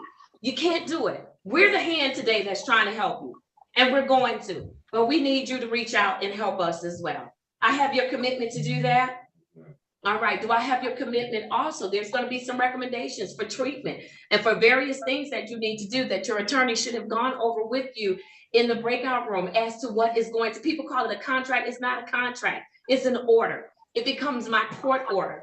We go over it, your attorney goes over it with you so that people don't walk into things blindly. You know what to expect, right? Did you have an opportunity to do that with your attorney? All right, and so you understand that there's some things you're gonna have to do to work the program, right? Things I'm gonna try to do, yes, ma'am. All right, I heard you say try, and you know what? That's what I want from you. I want you to come to the table, roll up your sleeves, and give us your best. That's it. I do not expect perfection, but I do expect progress, okay? So I appreciate you saying that you're going to try, because that's my expectation of you today, is that you try, you give it your best shot. I have your commitment to do that? All right, very good. I want to hear from Mr. Green as to why he is recommending you as a candidate for our program, okay? All right, Mr. Green? Yes, Mr. Campbell is a 26-year-old African-American male. He has completed college courses and has indicated that he is one semester away from finishing. Very He has good. indicated that he is employed. He does have a child. He has demonstrated that he can benefit from our services, and he has not participated in a mental health court. We were able to conduct a drug screen, however, we do not have the results, but Mr. Campbell did admit to using yesterday, using marijuana. At this time, I have found that he is eligible for mental health court, and we will recommend that he move to the program. All right, very good. Mr. Campbell, did your attorney explain to you that while you're in specialty court, you can't use the marijuana? Sure. Okay, you're gonna have to try real hard, because here's the thing. We want to make sure that we get you, align you with the appropriate level of care. We can't do that if you're self-medicated. Okay, it makes it real difficult. It's almost like I have a headache, but I start taking stuff, and then I go to the doctor, and the doctor says, well, where does it hurt? I can't tell you where it hurt, because I done took all kind of stuff. So I can't tell you where the pain is right now, right? So he may miss a complete diagnosis. I need you to not self-medicate. Give us an opportunity to help you, okay? So let me ask you a question. If, say I'm getting to the point where I just, like, it's okay, you got it. No, ask your question. It's systematic, it does not matter. Bro. You've drawn a conclusion without any facts. Place your facts on the record, and then you can draw your conclusion. So if I've been smoking since I was 12 years old, and now I'm 26, and that's 14 years, that's more years of me smoking than me not smoking. Why would I just, and if they help, why would I stop and try to abide by some, like, why would I try to continue to help the system be a system that has failed people? I'm not saying you as an individual, and I'm not saying. And you think that marijuana smoking has helped you? I know it has. Okay, well, you know what? We're gonna get some education on that, because we have a difference of opinion. And this program is not just something. That's what you said, it's an opinion. It's not no facts. Hold on, let me tell you where the opinion is formulated. Give me a second. And so this program is founded on research and study and data and analysis and study after study after study. Drug treatment court and specialty courts have been around for years and years and years. I think we're 25 plus years here at 36th District Court. I haven't been here 25 years, but we're 25 plus years here with specialty court here at 36th District Court. And so there's data and statistics that show that it's not as helpful as people claim that it is. Hold on, let me say this as well. There is a standard that I must abide by in this program, because in order to run this program, there's funding that comes in, right? From the federal government, from state government, all of this. Well, they can be white, black, Mickey Mouse, or Donald Duck. Let me tell you what I have seen those dollars do. I've seen those dollars bring people from the brink of death and destruction, and they've come to this program, and they are living now, and they are drug-free, and they are working, and they are, listen, I can't be concerned about what color hand gives us the money. What I'm concerned about is that I take that money and I use it to help people, irrespective of their race, their gender, their sexual preference, or what have you. And you will get that same benefit. And so I have a standard that I must abide by. That's the standard. You can't use it in the program. So let us work with you. We'll get you some education on it. We'll work with you with respect to the marijuana usage, but you cannot use the marijuana in the program. Understood? All right, thank you. Counsel for Mr. Campbell, what is it that you'd like me to know about your client? I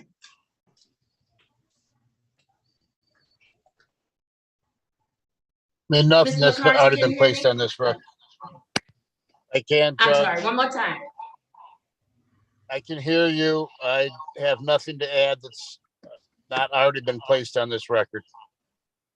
All right, thank you. Mr. Wade, was there anything that you wanted to place on the record? Yes, please, Judge. I have been maintaining contact with the defendant's defense counsel, as well as the defendant now since the 28th of December. The defendant has family support that is present in the courtroom today, his grandfather and grandmother. I do believe that his mother and his previous coach, Miss Tiffany Jones and Thomas Wilcher, may be on now. I see 2 iPhones. They indicated to me that they were going to be on. He does have family support as well as support from the community. He has shared some candid things with me with respect to his challenges with marijuana. You just discussed that at length. He's discussed his concerns about his driver's license. We have not yet assessed what challenges he may have with his driver's license. Judge, it may be something as simple as paying some fines, and he will have his driver's license. Judge, he's also expressed that he does not want to stay at Lake Ridge a long period of time because he wants his independence. He has already found a place. And I told him that's what he has discussed with his case manager. And the team will make a recommendation to the judge. If the place is feasible and it's a safe place, that you very well may approve for him to move from Lake Ridge. So we have to work on him just looking at the negative and the bad. And I understand he feels that everything and everyone is against him. I believe with our help and the team's help that we will soon be able to make that mark with him, that he will trust us, he will trust what we're doing. I also want to make sure, Judge, because I want to protect my integrity, that let's just say for some crazy reason, and I know it's not going to happen, that he's not successful, he would still have an opportunity then to fight those charges. Will he still have an opportunity to fight the charges that's going to be dismissed? If the same charges that's going to be dismissed if he's successful. If he's not successful, will he be able to fight those misdemeanor charges? Oh, absolutely, absolutely. So he will not be losing. I want to make sure that he understands that, Yes. because he and I had that Yes. conversation. So he has everything to gain and nothing to lose if he simply leans into the program. He has nothing to lose. So it's certainly my recommendation from all the people that I've spoken with, and I've spoken with a plethora of people since the 28th of December, his family members, members from the community, they are all willing to help him. I believe that he will be one of our biggest success stories from specialty court. Thank you. Thank you. Prosecutor Walker, was there anything you wanted to add? No, Judge, only that Mr. Wade was correct. He's only pled guilty to 2 offenses today, and the other 2, should he not successfully complete, he would still be allowed to fight, for lack of a better word. Yes, absolutely. So did you hear that, Mr. Campbell? You won't lose your right to fight those other 2 tickets if you don't successfully complete, okay? So they would go through the regular judicial process, okay? Just so that you know that. All right, very good. Mr. Campbell, do you have a place to live? Yes. Okay, are you working? Yes. Where do you work? Like doing carpet and floors with an individual that got like his own vehicle. I can barely hear you. I like do carpet and floor work with an individual that has his own company. But I'm like, I don't really know how to explain. I'm just like a worker. Okay, so you. Right now. All right, and so listen, what I need, and I heard Mr. Wade, and I think one day when I was on the phone, I heard you express about independent living. I need you to give our case manager an opportunity to verify your employment, to verify your housing, okay? Because environment is everything, okay? It's everything. Your ability to be successful, to do the things that you need to do. I don't want to put you in a position where you're going to fail. We're not gonna do that, okay? So let's give him an opportunity to do that. How are they treating you at Lake Ridge? Good. They treating you good? Yes. What do you mean by that? Friendly. It's a nice environment, you know, for people. Don't bring no harm to me or none of that stuff. Shoot pool, play cards, just chill out for real. Okay, all right, that's important to me because anytime we're working with any third-party provider, if something is going on, you need to let us know. We can't fix what we don't know is broken, right? Yeah. So that's why I'm asking you that. All right, tell me about your daughter. You know where to start. How old is she? 2.5. She's 2.5, a girl. All right, you're a good father. Great father. You're a great, oh, let me write that down. You're a great father. I love it. I love it. Because I've heard you mention your daughter in the past. And so I want to make sure that we know about the things that are important to you. What else is important to you? Your daughter? What else? Or who else? My life, me. Okay, as it should be. Anybody else or anything else? That's it. That's it? That's the only thing I care about right now. It's you and your daughter. Nothing else. Okay. At the end of the day, again, I don't know how important it is to y'all, but it's no way. It's physically, it's impossible to go through what I went through. It's impossible. Like, at the end of the day, the stuff that I went through is not, let's talk. The stuff that I went through is not no, this happened one time, this happened 2 times. Nigga, this was the lifestyle that someone created for me. Stuff that happened to me don't happen in someone's household without parents knowing, without an adult knowing. Okay. Time after time and time after time and time after time. People like me probably don't even supposed to be in society. Because it's that's why I keep telling you about this weed smoking. It's not, I can't wake up every day and live this reality that y'all think I can do. It's not gonna happen how y'all want it to happen. Okay, so we don't know how it's going to happen, Mr. Campbell, but what I've asked you to do, let's try. What you think bro, I'm 26 years old. My baby is 26. I This stuff understand the stuff that I remember is from decades ago. Let's throw an S on there now. I understand that. You feel what I'm saying? Yeah. So when you telling me take a deep breath, again, this is stuff I teach my 2-year-old daughter. I'm a grown man at the end of the day. Mm-hmm. I'm big boy at the end of the day. It ain't none of that. You bumping your head and the stuff that I got locked up for in Oakland. It's not people don't do that. People don't do stuff like that. It don't happen. The stuff I got locked up for in high school, it don't happen. It just don't happen. But we overlook everything. And it's cool. It's cool at the end of the day. It's I promise you it is, bro, because I got me at the end of the day. This all I came with. This all I gotta leave with, bro. That's it. Everything else on video. My daughter gonna see how I was stepping. I can't see the knucklehead stuff my dad was doing, my mom, or none of that. I can't see it. I can't see it. I can feel it for sure. That's why people keep their distance from me. They can't communicate with me because they know they're wrong. The stuff that happened in my household does not happen to people, kids, without adult knowing. It don't happen. It just don't. And matter of fact, not only do it not happen, it's people serving life right now for shit like that. I got it. I got it, Mr. Campbell. Right. And what I'm asking you to do, listen, Mr. Campbell, I don't want you to think for 2 seconds that anybody that would mistreat a child in any kind of way. I don't know what happened in your house, but I'm listening and I'm looking at you and I see the anger and I see the pain, and I need you to know from my lips to your ears that I do not agree with, I do not like, I do not approve of anybody mistreating or doing anything to a child. I need you to know that. What I do want you to know is that we believe that you can get help. And I know it's been a long time, and I know that it seems like you have cried out to deaf ears, and I know that it seems like nobody has listened and people have just overlooked things. But what I need you to hear from me today is, I believe that we can help you. I believe that you can get the help you need.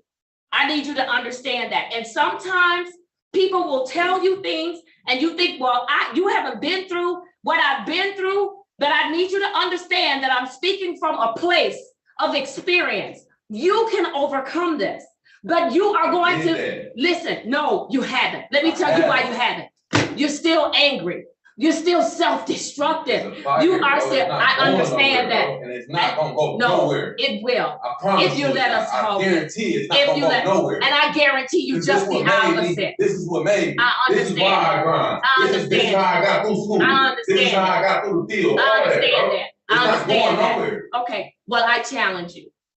I beg to differ. It's not going nowhere. Okay, wonderful. And I'm telling you, as strong as you are in your convictions, I'm just as strong in mine. I'm saying that we can help you, that you can overcome it. that fire can be quieted and that fire can be used to drive you to do something that's productive, that's gonna help the next little boy or the next little girl or the next generation of people. So that's your strong convictions, I have mine. Let's come to the table and work it then, okay? And let's see who wins. How about that? Let's do it. All right, I need to get you assessed. I don't know if he's been assessed yet at Lake Ridge. I need to get him assessed. I need to find out the level of services that they're recommending. I need to make sure that we can confirm or look into his housing situation, as well as verify his employment situation. And then I know that he did the assessment. I think Mr. Morgan told me that he did the assessment today. Oh, he has not done the assessment today. All right. I don't know if you could get it done today. If you can, that would be great. But if not, I do understand, because I know we have to staff at 1:30. And so if we can get it done, that would be great. If not, I need that stuff to get done, because I'm gonna have him come back next week, Wednesday, on the regular court date, okay? But now, just because you're coming back to see me on Wednesday does not mean that you can't see me before that if you need to, okay? I told you open door, I mean that. Appreciate it. Okay, so we have Zoom capabilities. You can always zoom in, whatever you need to do, okay? You reach out, okay? So I don't want you to think I'm just pushing you off. Your usual court date will be on Wednesdays, okay? So I'm gonna put you on, instead of tomorrow, I'm gonna put you on for next week, Wednesday, because that'll give Mr. Green an opportunity to get some things that I'm asking him to get done. I'm asking him to get a lot of stuff done. Okay, sounds fair? Yes, ma'am. All right, very good. So do you have any other questions for us, Mr. Campbell? No. Mr. Green? All right, anyone else in the courtroom? Any questions? No, Judge. No questions? Nothing else? All right, then I'm accepting you into the program. As I indicated, your return to court date is going to be January 11, 2023. And I am going to put you on for 8:45. Yes, 8:45, no. If he's gonna be at Lake Ridge, I'm gonna put him on for 8:30. Can you do 8:30? Yes. All right, I'll put you on for 8:30 a.m. and then we'll go from there. No, do you want to do Zoom or you want to come in and see me? You want to do Zoom? All right, let's do Zoom. We'll do Zoom. Unless Mr. Green says that you need to come in, okay? But for now, we'll plan to do Zoom, okay? All right, very good. I'm glad to meet you today, Mr. Campbell. I look forward to working with you. You don't look forward to working with me? Tired of the system, bro. You're tired of it? Walking in courtrooms, I'm tired of all that, bro. All right. At the end of the day, when I be going, it don't be, because you a knucklehead, none of that. Oh, no, you're not a I've knucklehead. been big stuff that people don't want to do, bro. And we ain't gotta talk about it, bro. And you throw me in the record books and call it a day. Throw you in the what? In the record books and call it a day. Okay. Well, we gonna put you in the record books for something else. That's what I plan to do. How about that? All right. If nothing else, Mr. Green, you need to keep him for a little bit just to do, is there anything So else? We're gonna do the deeds tomorrow, so. You're gonna do it I'm gonna tomorrow? schedule that. I'm gonna talk to them. I agree. All right, sounds good. All right. So nice to meet you, Mr. Campbell. All right, thank you. Thank you, Mr. Green. Thank you for the team. Thank you. All right. I think that, and for Attorney McCarty, we have an attorney, Jessica Warfield, who is assigned to our specialty court. And she's here every Wednesday. Of course, if Mr. Campbell, and Mr. Campbell, you should hear this. If Mr. Campbell wants to continue to have you come to court with him on the Wednesdays, that's fine, but we have an attorney that's assigned. She does an excellent job. I'll leave that up to the two of you, okay, Mr. Campbell? Actually, I'll leave it up to you. Okay? All right, just let Mr. McCarty know. Thank you, Judge. All right, thank you. All right, yes, Miss Harris?